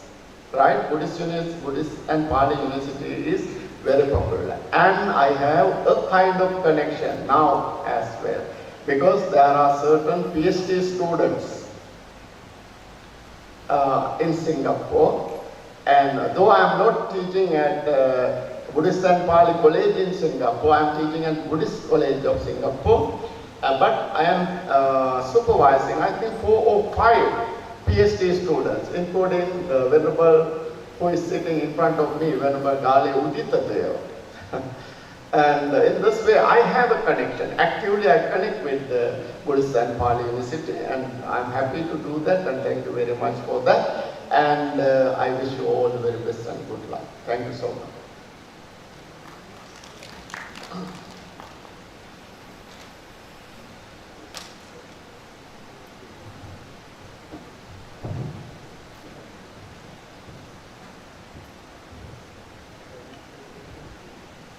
පැරණි ලංකාවේ බෞද්ධ සම්ප්‍රදායේ නිකායාන්තර ප්‍රවණතා ආශ්‍රිත ගැඹුරු සහ විරල දෙසමක් සිදු කළ ප්‍රමුඛ දේශකයන්න් වහන්සේට බෙහෙවින්ම ස්තුතියි. ශාස්ත්‍ර පුහුණුවෙන් විරුවන් තැනිය හැකි නමුත් සමබර වෙනසුන් තැනිය හැකි ශාස්ත්‍ර පුහුණුවෙනි. ඒ සඳහා කලාවෙන් ලැබෙන්නේ මහඟු ඉතිවහලකි. මෙතෙක් වේලා ගැඹුරු සහ විරල ශාස්ත්‍ර දේශනයක් ආවන් දුන් ඔබ යම් විඩාවකටපත් වීනම් මේ පූජා නර්තනය ඔබට අමෘතයක් වඳු වේවා. Thank you, Venerable Thero, for that inspiring keynote address. Your insights will undoubtedly inspire meaningful discourse throughout and beyond this conference. Now, to celebrate the integration of intellect and artistry, let's move to a captivating cultural performance.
මනස්කාන්ත සංස්කෘතිකාංගයක් ඉදිරිපත් කළ නර්තන කණ්ඩායමට ස්තුතිය.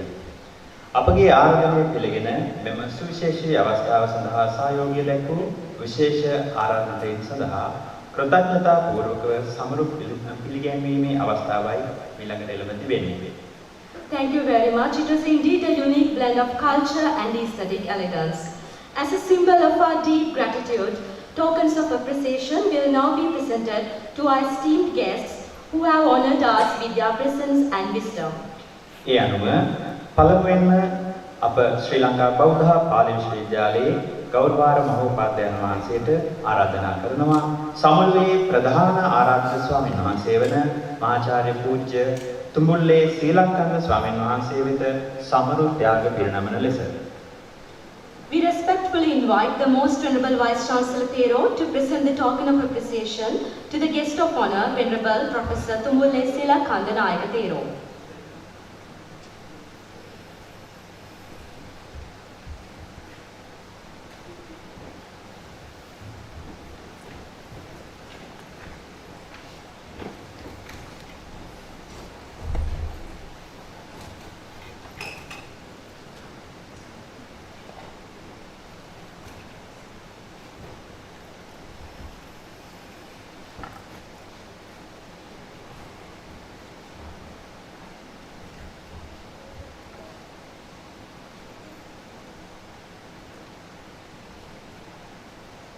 බොහොමත්ම ස්තුතියි. ඊළඟට සමුළුවේ ප්‍රමුඛ දේශකයන් වහන්සේ වන සහාය මහාචාර්ය පූජ්‍ය රංගම චන්දේවල ස්වාමීන් වහන්සේ වෙත සමරු ත්‍යාග ප්‍රදානය කිරීම සඳහා ඊළඟ ආරාධනය පශ්චාත්පාද යතන පීඨාධිපති පූජ්‍ය මහාචාර්ය මොරගොල්ලාගම පරතන ස්වාමීන් වහන්සේට. This respectful invitation goes to the Dean, Faculty of Graduate Studies, Venerable Professor Morogolagam Uparatana Thero, to present the token of appreciation to the keynote speaker, Venerable Associate Professor Rangama Chandivimala Thero.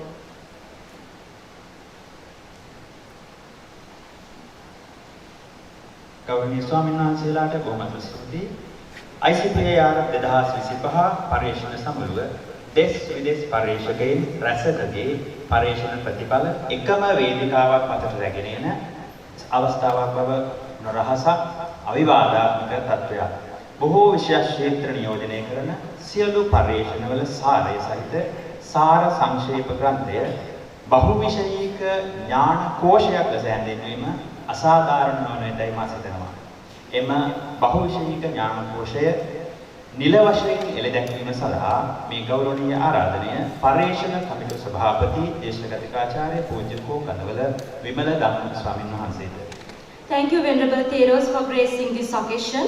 The book of proceedings of this third International Symposium on Postgraduate Interdisciplinary Research is indeed a scholarly integration that showcases the diverse and innovative research undertaken by the postgraduate community. So we are now honored to invite the President of the Research Committee, Venerable 𝐾𝐞𝐫𝐞𝐦𝐨 Thero, to launch the conference proceedings of ICPIR 2025.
Respected members of the Mahasangha, dear distinguished scholars, as the President of the Research Committee of the ICPR 2025. With great pleasure, I present you this abstract book. It is actually a collective effort of all the research committee members and also the reviewers.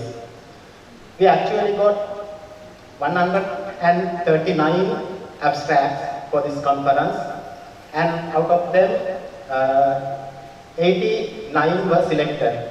Actually, we had to reject some of the abstracts as they were not, as the authors have not followed the guidelines.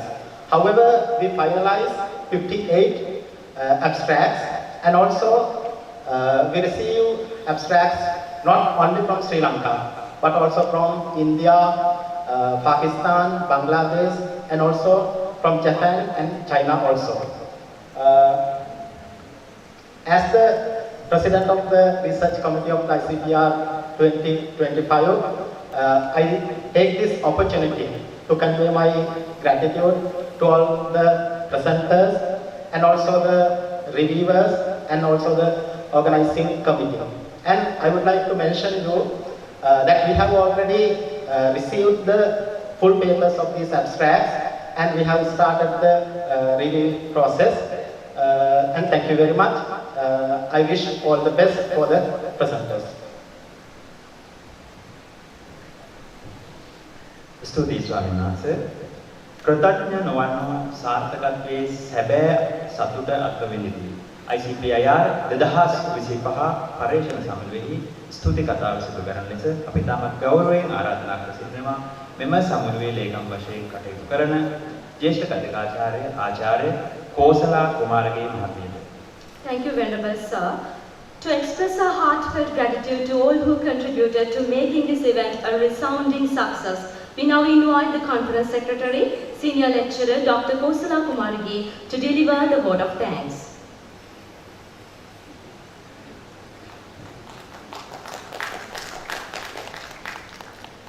Venerable members of the Mahasangha, Venerable Vice Chancellor, distinguished keynote speaker, guest of honor, respected deans of the faculties, heads of the departments, academic and administrative staff, our dear postgraduate scholars, and all the distinguished guests.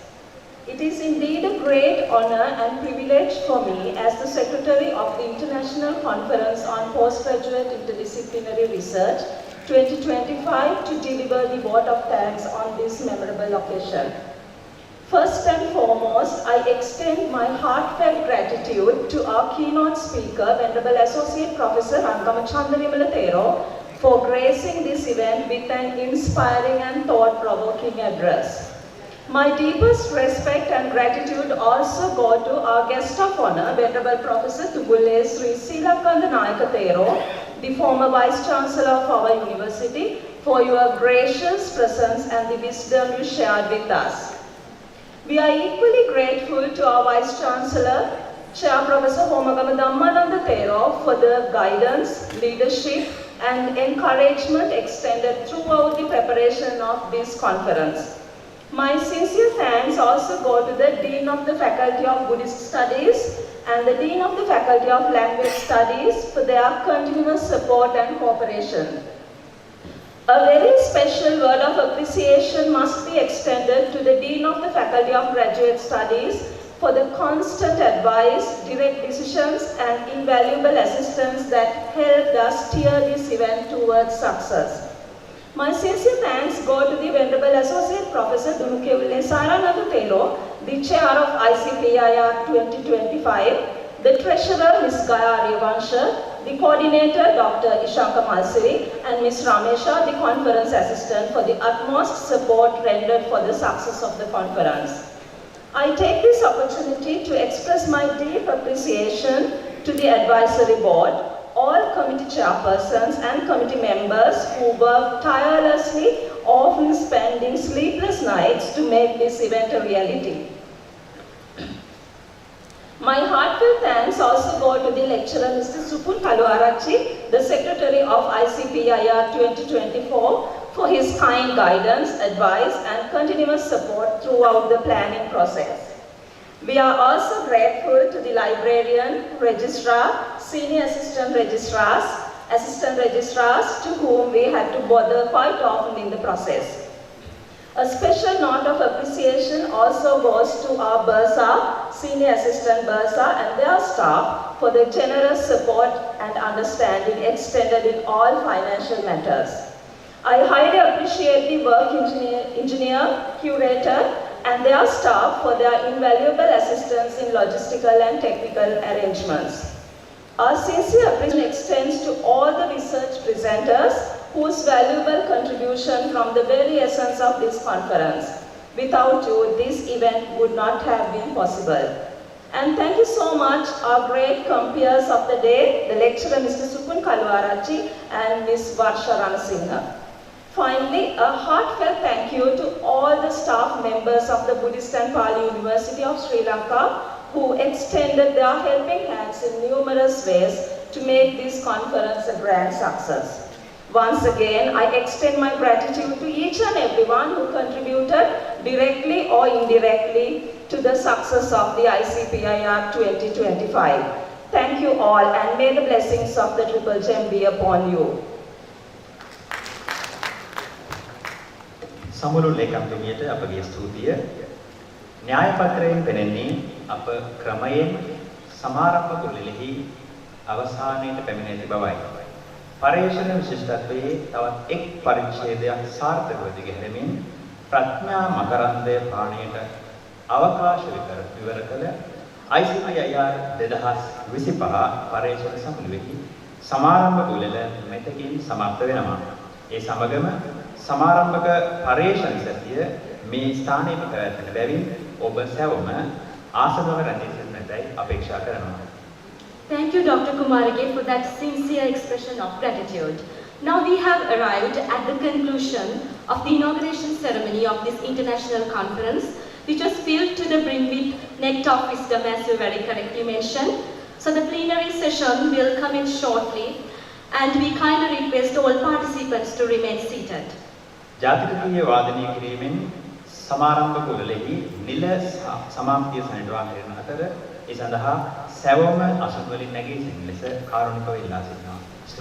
Now may we all rise for the national anthem, marking the formal closure of the inauguration of 3rd International Conference on Postgraduate Interdisciplinary Research 2025.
Apa ada tulah bakti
Morning and welcome you all to the plenary session of the 𝐈𝐧𝐚𝐻 2025.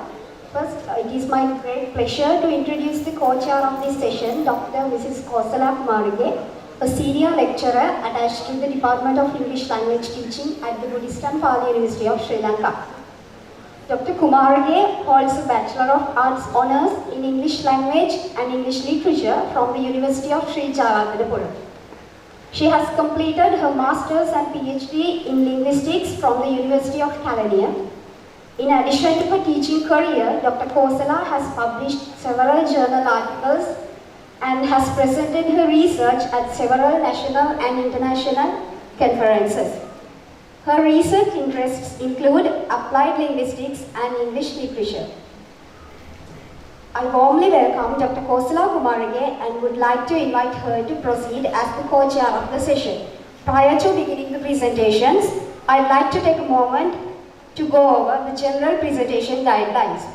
As you're already aware, 10 minutes have been allocated for each presenter, and please ensure you complete your presentation within this timeline.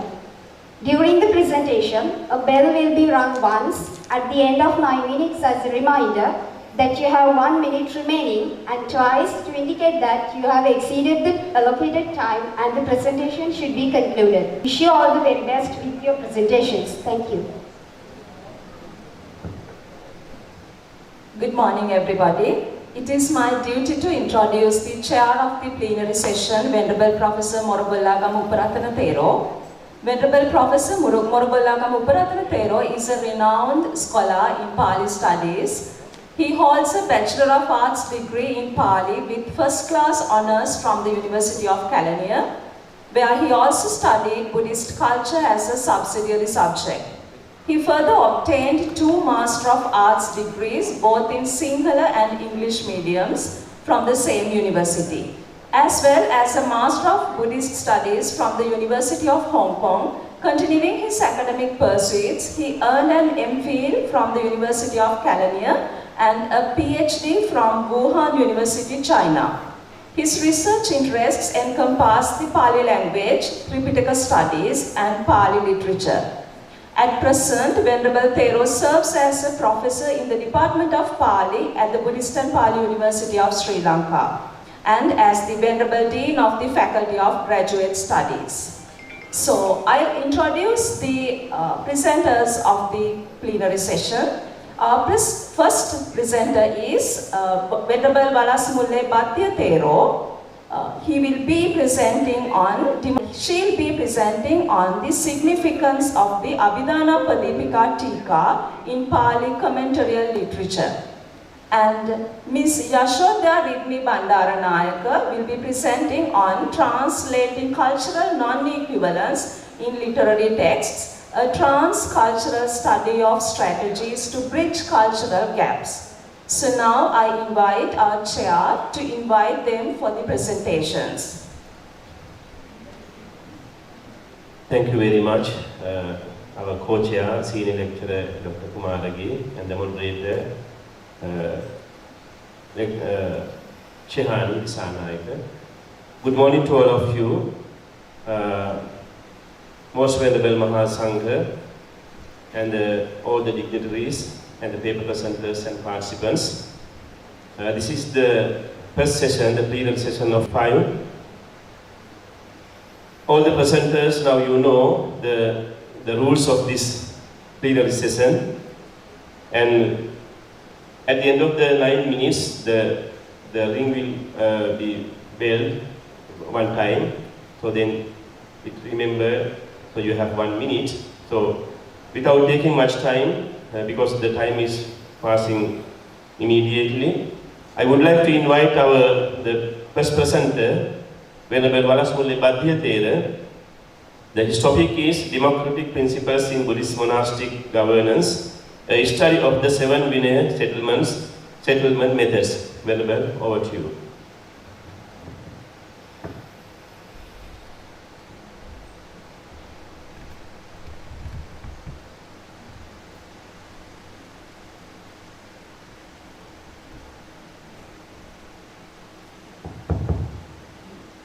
Good morning, everybody. Most Venerable Mahasangha and distinguished scholars. I am here to present the presentation, as mentioned before, on the topic of democratic principles in Buddhist monastic governance. This study is based on, it is a study of the 7 Vinaya settlement methods. First upon, I would like to show the content of my presentation. This is the content. As the introduction, here I would like to mention, especially I want to talk about the interrelationship which we can identify in the Buddhist Vinaya and modern legal democracy. Therefore, I have made my introduction to say something about the democracy and the importance of that. My research problem is about to find out whether the 7 Adhikarana Samatha methods outlined in the Vinaya embody core democratic principles such as due process, impartiality and law of justice, etc. Research objectives. Here I want to find out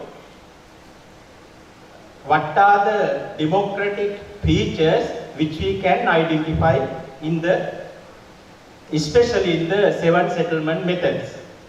This is the research methodology. I am using the qualitative textual analysis of the Theravada Vinaya Pitaka, as well some modern legal text and some secondary literature in Buddhist ethics and democratic theory. This is a very famous teaching.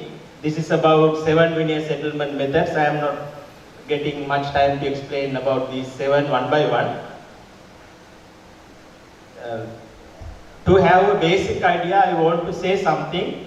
These 7 settlement methods are there to settle down the problems or questions which we can identify as 4 types of questions: Vivadadhikarana, Anuvadadhikarana, Apatyadhikarana and Kichchadhikarana, etc. This is a comprehensive procedural system designed to maintain harmony, Sangha Samaggi and justice within the monastic community. First of all, I would like to explain what democracy is. Democracy, there is a Greek term, it is demokrasia. Demo means people, while kratos means power. Power of the people is the democracy. Therefore, we can mention a way of governing which depends on the will of the people. On the other side, we can say the government of the people, by the people and for the people. It is the government which we can identify as democratic government. Minisun visin, minisun udesa, minisungen sadumlat anduwa. That is the Sinhala meaning of democracy. It was given by famous lawyer Abraham Lincoln. These are some democratic features or democratic characteristics which we can identify within the field of democracy: equality of all members, due process, consensus, participatory decision making, rule of law and fairness, transparency and accountability, moral legitimacy based on ethical conduct, etc. Due process is a very important term. We have to pay our special attention to understand what is the importance of this due process. Due process, this is known as a distinctive feature of a legal system, modern legal system. There can be seen three: opening of legal proceedings. Legal proceedings should be openly done.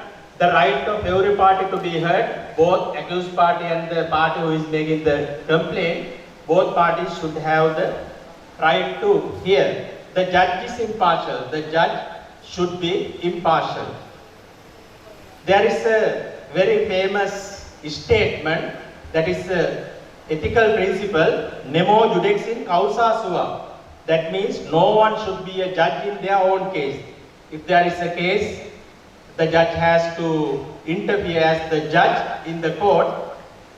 If there is a member of his family or someone he personally knows, he should not be the judge in that case. Rule of natural justice, this is also very important in the democracy. Justice must not only be done, but must also be seen to be done. Justice should be there, as well the people who are looking at the judgment or settlement methods, they should feel the judge was taken there. That is very important. This is what due process of law ensures. Due process means the correct process. Here, without getting much time, as I don't have much time, I have to run one by one. Sammukha Vinaya is the first one in 7 settlement methods. There we can see democratic deliberations of public hearings.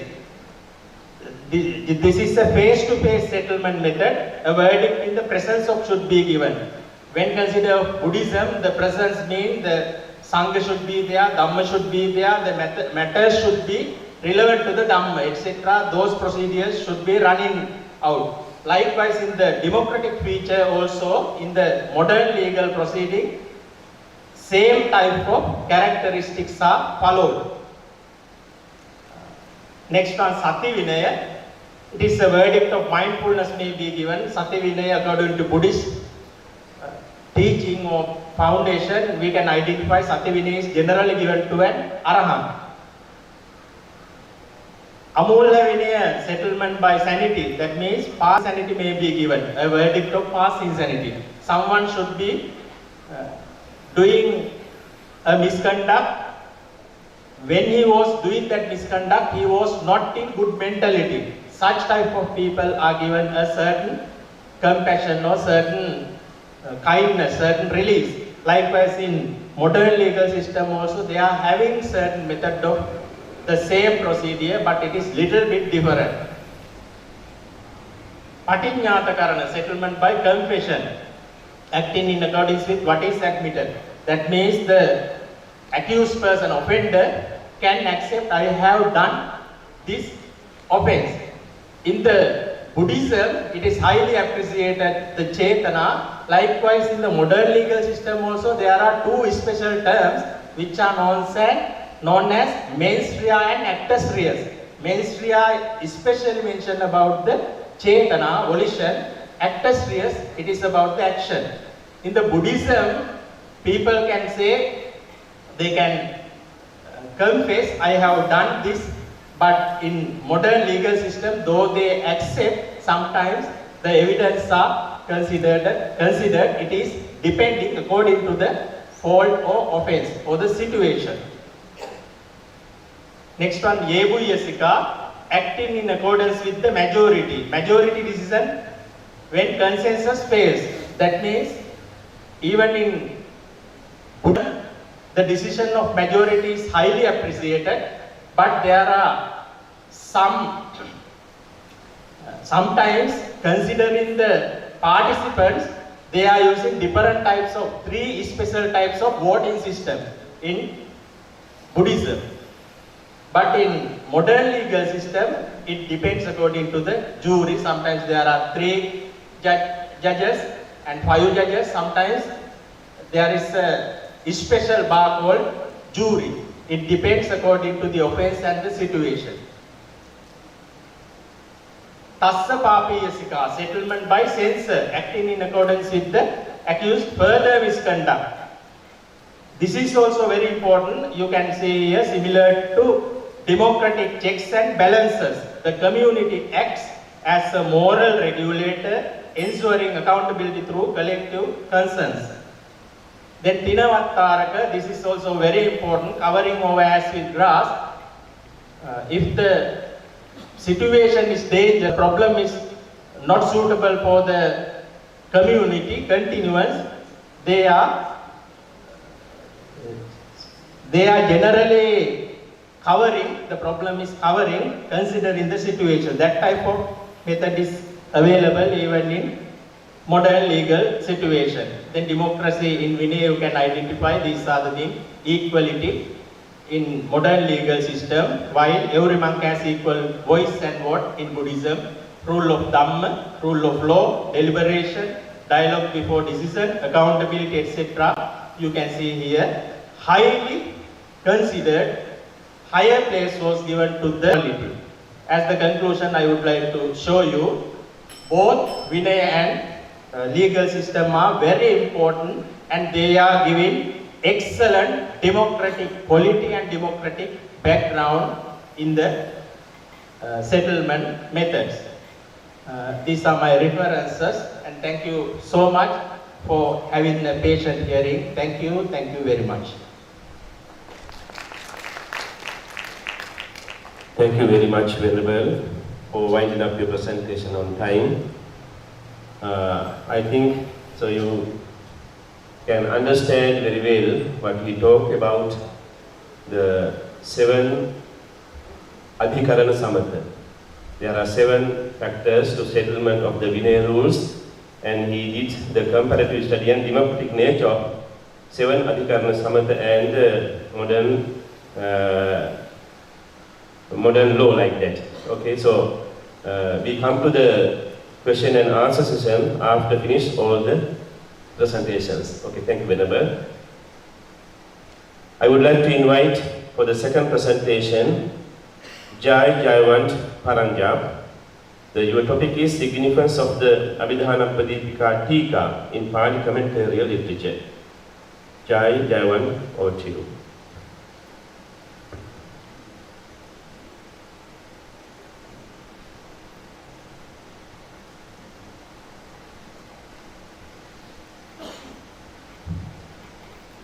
Good morning everyone, Namo Namaha.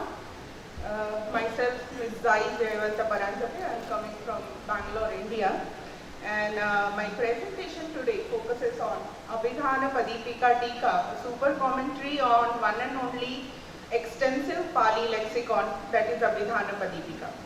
Okay, so without wasting time in introduction, I will straightly go towards the presentation, towards the topic. So before I begin to talk about the topic, let's know more about the 2 texts which I studied for this paper. The first is parent text, that is 𝐈𝐧𝐚𝐻𝐸𝙧, which is authored in Sri Lanka in 12th century by Moggallana, and that is, as I earlier mentioned, only complete Pali lexicon. It is considered as the foundation of Pali philological studies foundational text, and also it is considered as a very important text in monastic education system as well.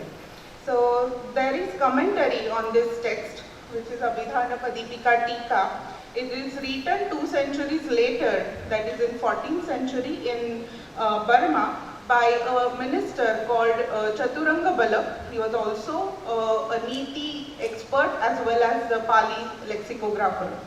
So this particular tika, it is more than what just a mere commentary on 𝐈𝐧𝐚𝐻𝐸𝙧, a mere meaning of words. Generally, tika is, many of you must have known, in Pali and Sanskrit, word tika is the commentary to explain more about the original text. So this commentary, particularly 𝐈𝐧𝐻𝑃𝐴 Tika, is more than just merely explaining what is given in the original text. It also is about the explanations, relevance of Pali words in modern times, in Abhidhammic concepts and all other aspects. Then next is research problem and objectives. So even though 𝐈𝐵𝑒 is a very famous text, very famous lexicographical text, it has unfortunately received very limited scholarly attention. So that is why I started studying this topic in my MPhil research, and I continue doing my PhD as well on the same. So despite its clear value, the 𝐈𝐵𝑒𝑒 Tika has a significant research gaps, very less number of publications, and even though it is showing the Pali language knowledge transmission from Sri Lanka, medieval Sri Lanka to Burma, it is not paid much attention as such.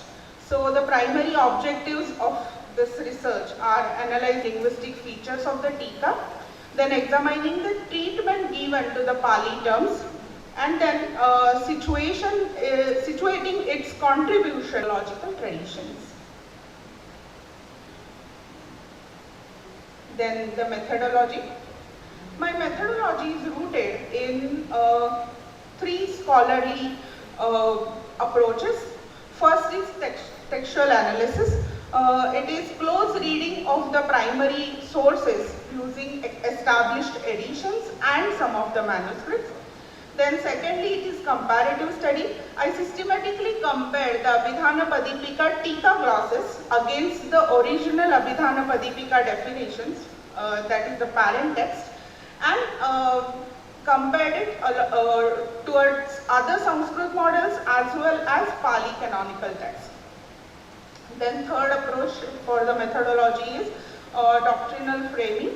I sought to understand how the commentator used these linguistic forms to reinforce the core Buddhist doctrine. Next is, with the context set, I will now transition into my core analysis, examining specific examples that illustrate and the profound difference between just lexicon and the philosophical enriched commentary, which I am talking about since beginning.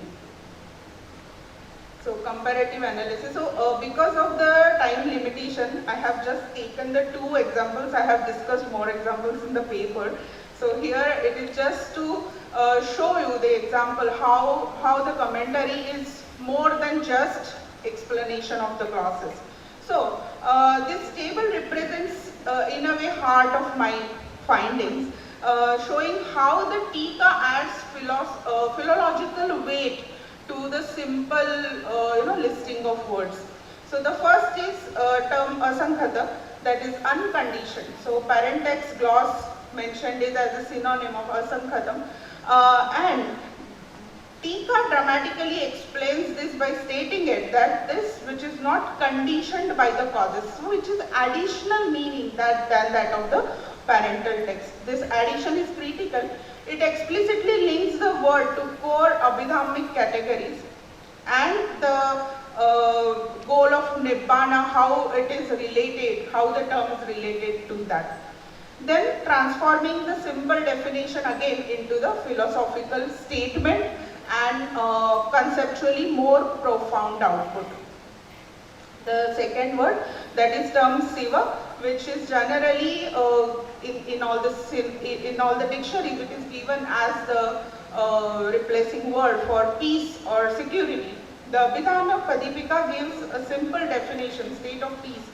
But the Tika adds a profound ethical dimension worthy of being practiced by those who are fearful of samsaras.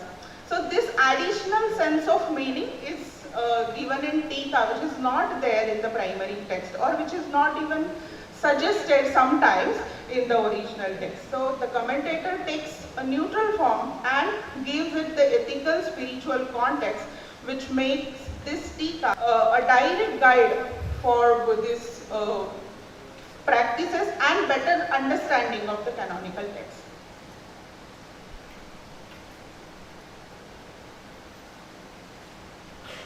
Then the key implications based on these evidences.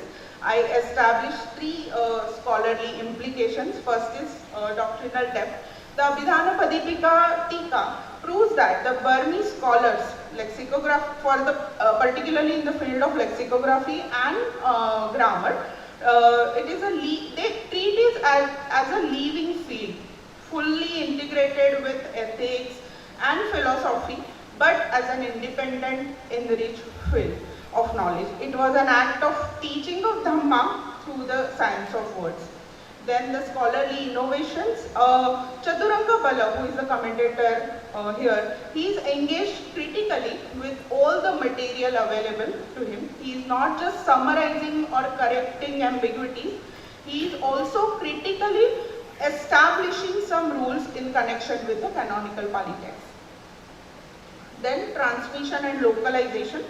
The word shows the process of localization. As I mentioned in the beginning, Abhidhana Padipika is composed in Sri Lanka and Abhidhana Padipika Tika is composed in Burma. Even though both of them follow the same Dhammic doctrine, there are conceptual differences and gaps. So commentators or scholars like 𝐶𝑎𝑡𝑢𝑟anga Bala play a vital role in bridging that gap of knowledge, and it represents how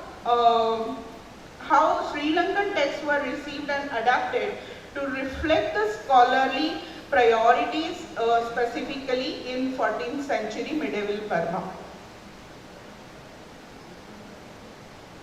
Okay, before the bell I am on the conclusion slide already. So, conclusion. In conclusion, Abhidhana Padipika Tika is a multifaceted text. It simultaneously works as a lexical tool, simultaneously works as a rich commentary giving detailed resources of Pali philology overall.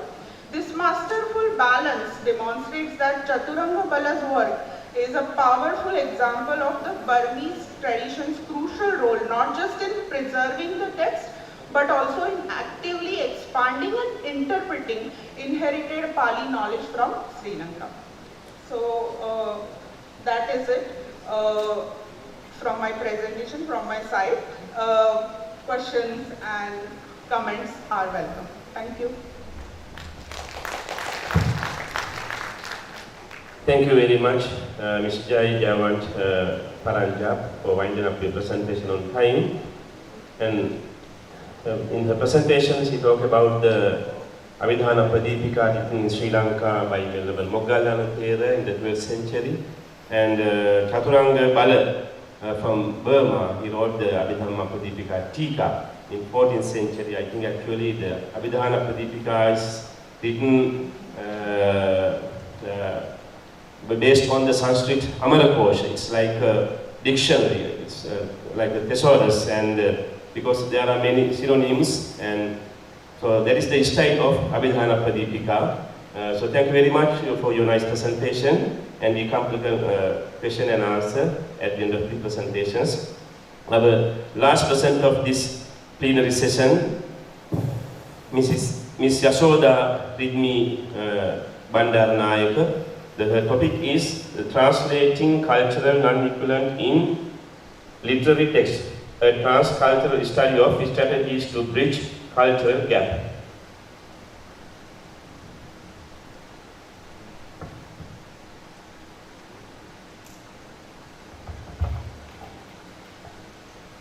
Good morning everyone. I'm 𝐻𝑒𝐾𝐫𝐞𝐦𝐵𝐴𝑛𝐺𝑎𝑠 from the Department of Linguistics, University of California, and I'll be discussing on my research, which is titled under Translating Cultural Non-Equivalence in Literary Texts, a transcultural study of strategies to bridge cultural gaps.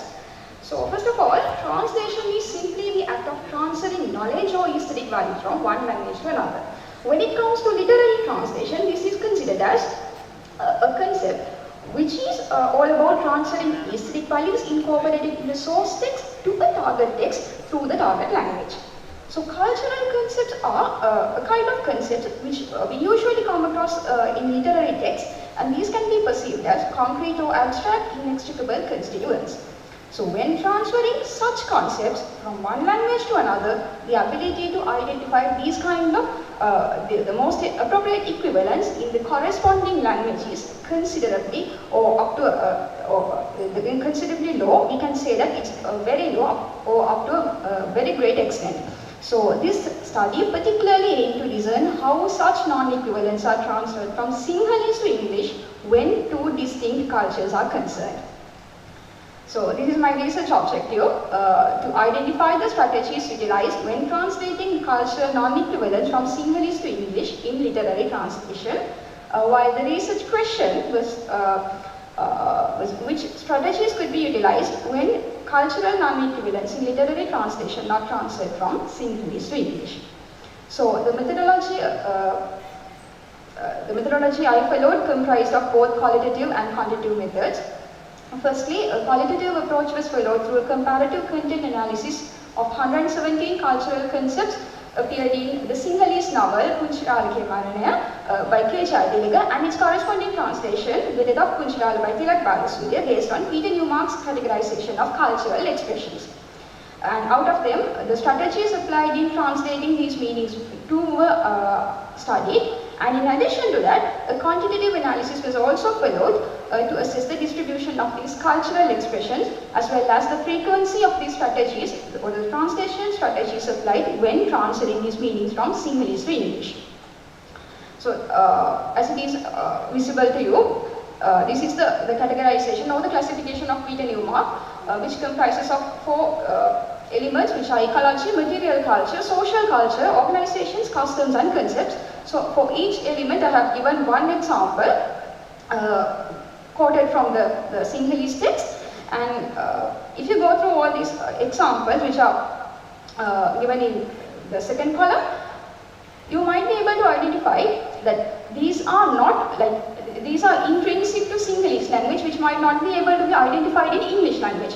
So these are what we call the cultural non-equivalents, which are distinct to a particular culture, which would be found in a particular language. So when translating these kind of cultural non-equivalents, the translator might be able to encounter challenges up to a very great extent when finding equivalents. So let me elaborate on them. So these are the frequencies of the cultural expressions appeared in the Sinhalese novel.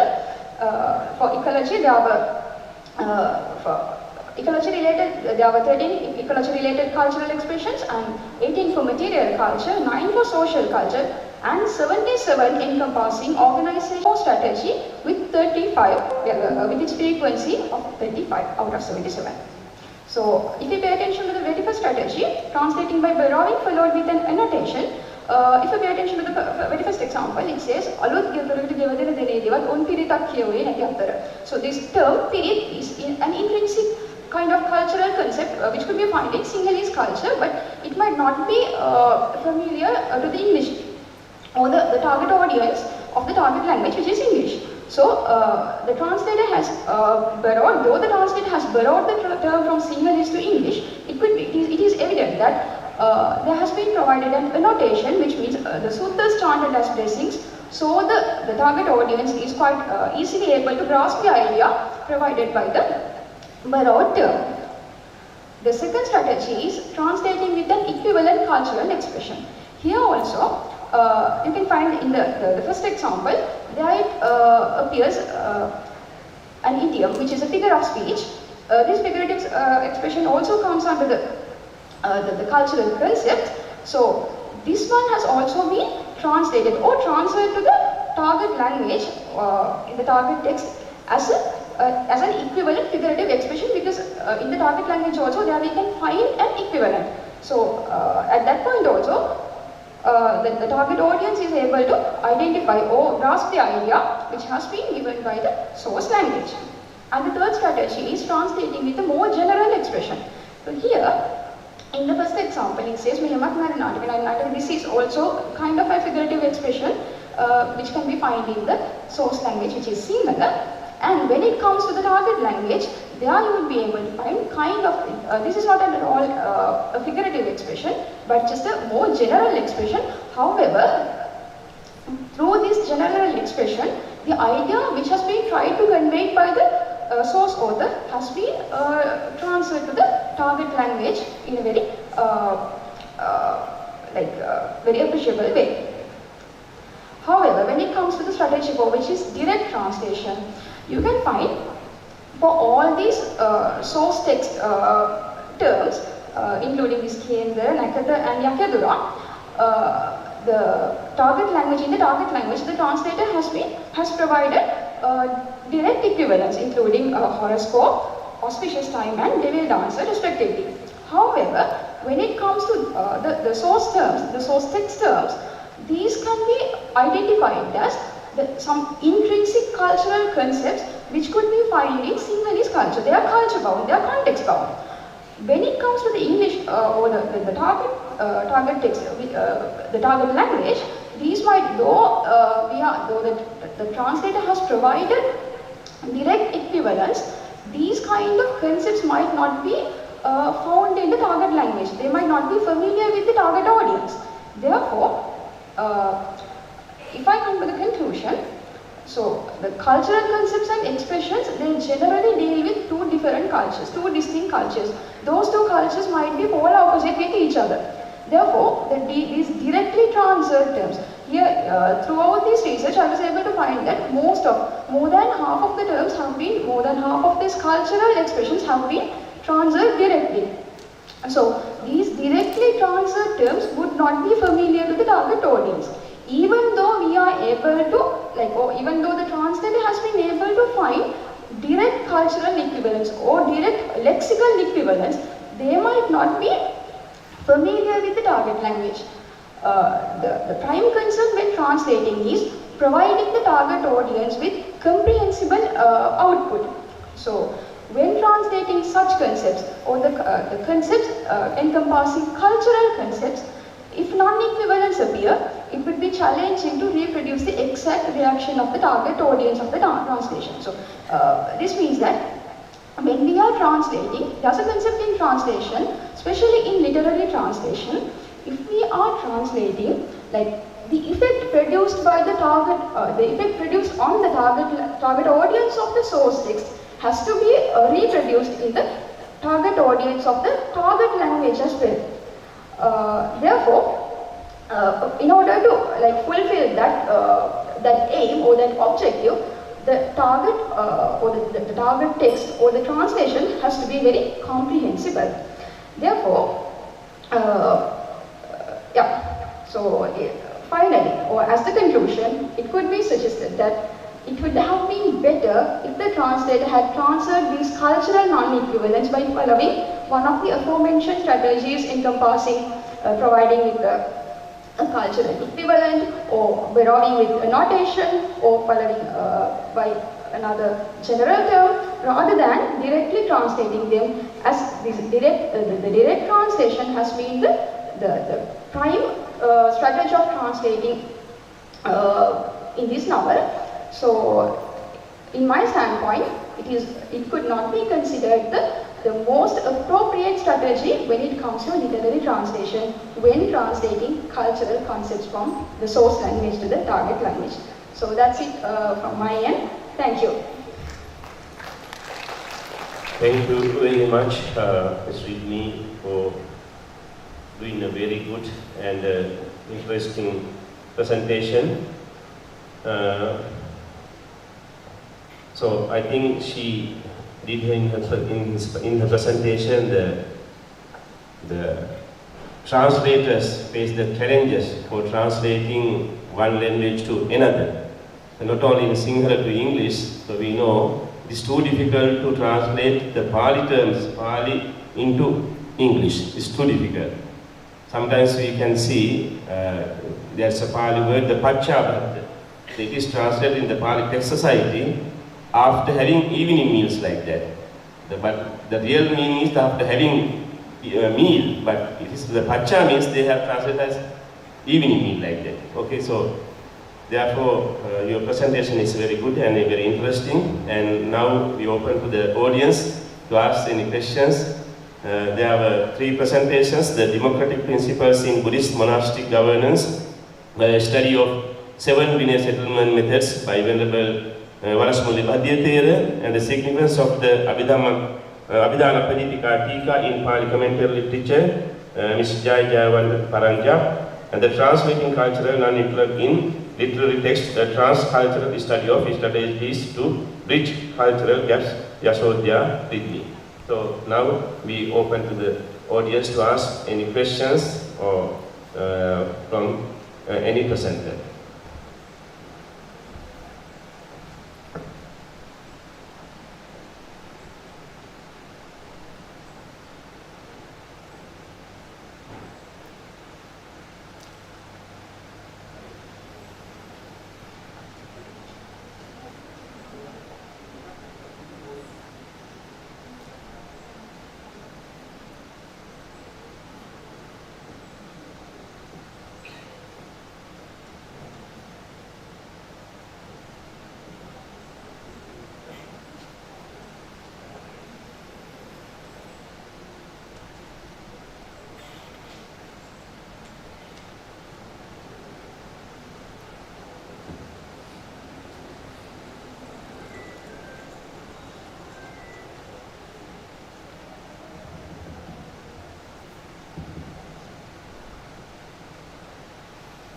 Out of 3 presentations, of course, due to the subject differences, 2 presentations grabbed my attention, and I am interested to raise some clarifications for the first and the last presentation. Reverend Varasmuli, but that is an interesting presentation where you presented the modern democratic principles and the Buddhist principles. That's kind of a comparative analysis. Can I go back to the presentation, if possible, please? You don't want to stand up. I can recall it. The topic I saw that we have started the research problem with an infinitive too. My suggestion is to change it, because starting the research problem with an infinitive is not, of course, advisable. But your presentation, the way that you did the presentation, pace of the speech and the pitch of the speech and everything was very interesting. So thank you very much for doing such an interesting presentation. And also the study that you have conducted is very important. Comparing modern democratic principles with the Buddhist stances, very important. And I suggest you to change the research problem by replacing the infinitive into a question form or kind of a puzzle. And the last one, very interesting, that is about translations. My first question is, did you use any kind of translation theories when conducting your research work? If so, what kind of theories that you used? Yeah, you can answer here.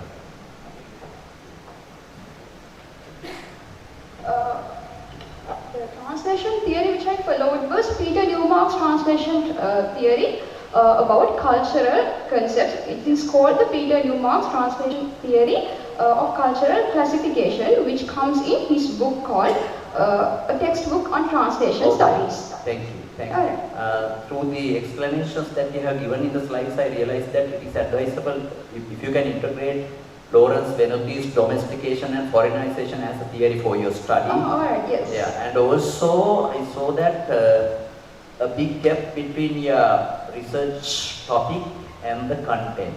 Do you the justification of the sample is good enough to conduct this research work? You have taken only one source to justify your research stance. Is that good enough?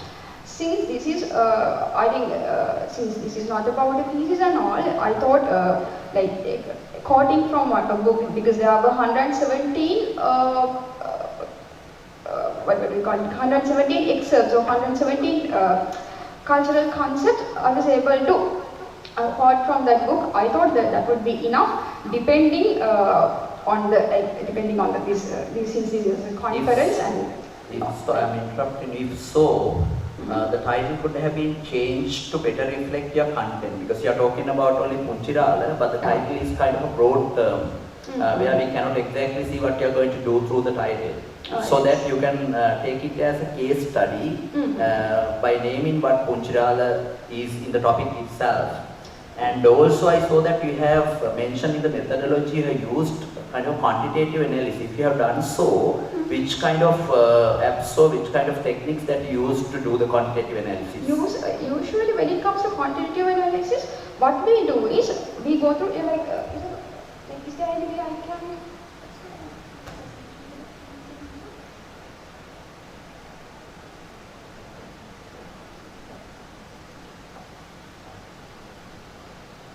Is that okay to take No. 1-2 minutes? Let me clarify.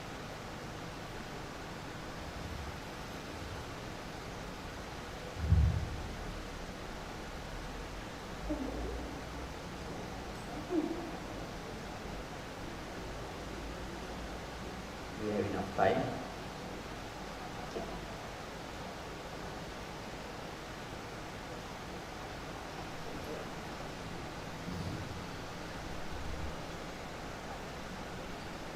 Yeah, for this analysis, my question is what kind of technical applications that you have done, like did you use any kind of software or?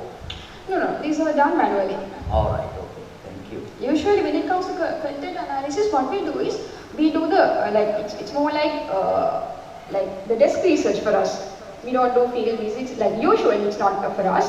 What we do usually, most of the time what we do is the desk research thing. So all these content was analyzed manually. Okay, even for a desk research you can use software, but this is okay. Thank you very much. Okay, and I think that for the domestication and foreignization thing, I tried not to include here because I was trying to sticking to this Peter Newmark's cultural that's true. The application is okay, but when I look at the content, I realize that that is also applicable. Yes, yes, it is applicable. Yeah, for this cultural translations. Yeah, had it been applied, I thought that would be kind of it could have been complicated because there are two very different approaches. That's why Thank you very much. And for your presentation, Hamdullah, in the first one, the method must also be clear. You have used a term which is called qualitative textual analysis. We don't have such a method. If you are using qualitative data analytical techniques, you can use narrative analysis, discourse analysis, content analysis. Specifically, you have to say what the analytical technique is. Thank you very much. Okay, thank you very much. So, are there any questions?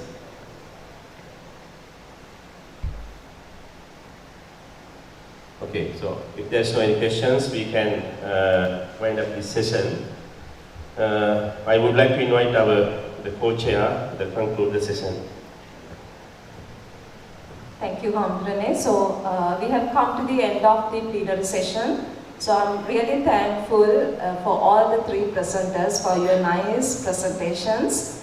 So I invite all of you for the group photograph. And yeah, I forgot. So for the distribution of the certificates for the presenters, I have Venerable Professor 𝐾𝐞𝐫𝐞𝐦𝐨𝐧. First,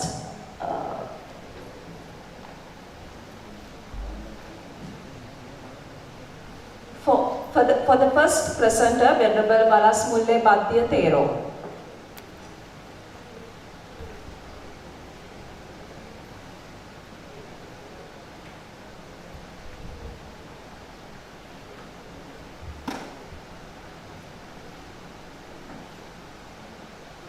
And next, Ms. 𝐻𝐼𝐧𝐬𝐧 will be getting the certificate from the professor.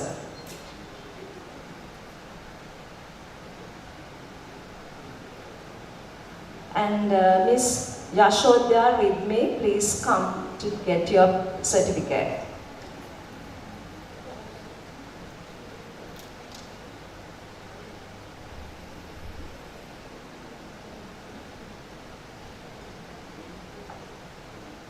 Thank you so much, Hamdullah.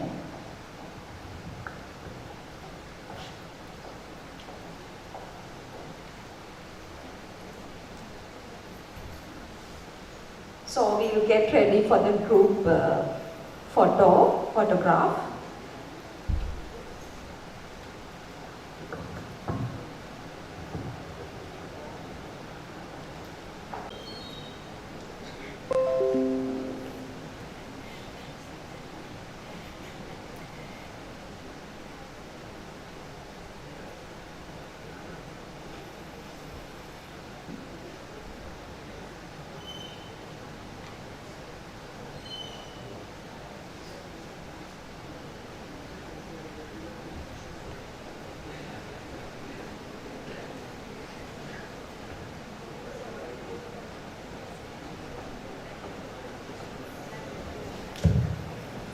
So thereby we conclude the plenary session and we invite all of you for the lunch.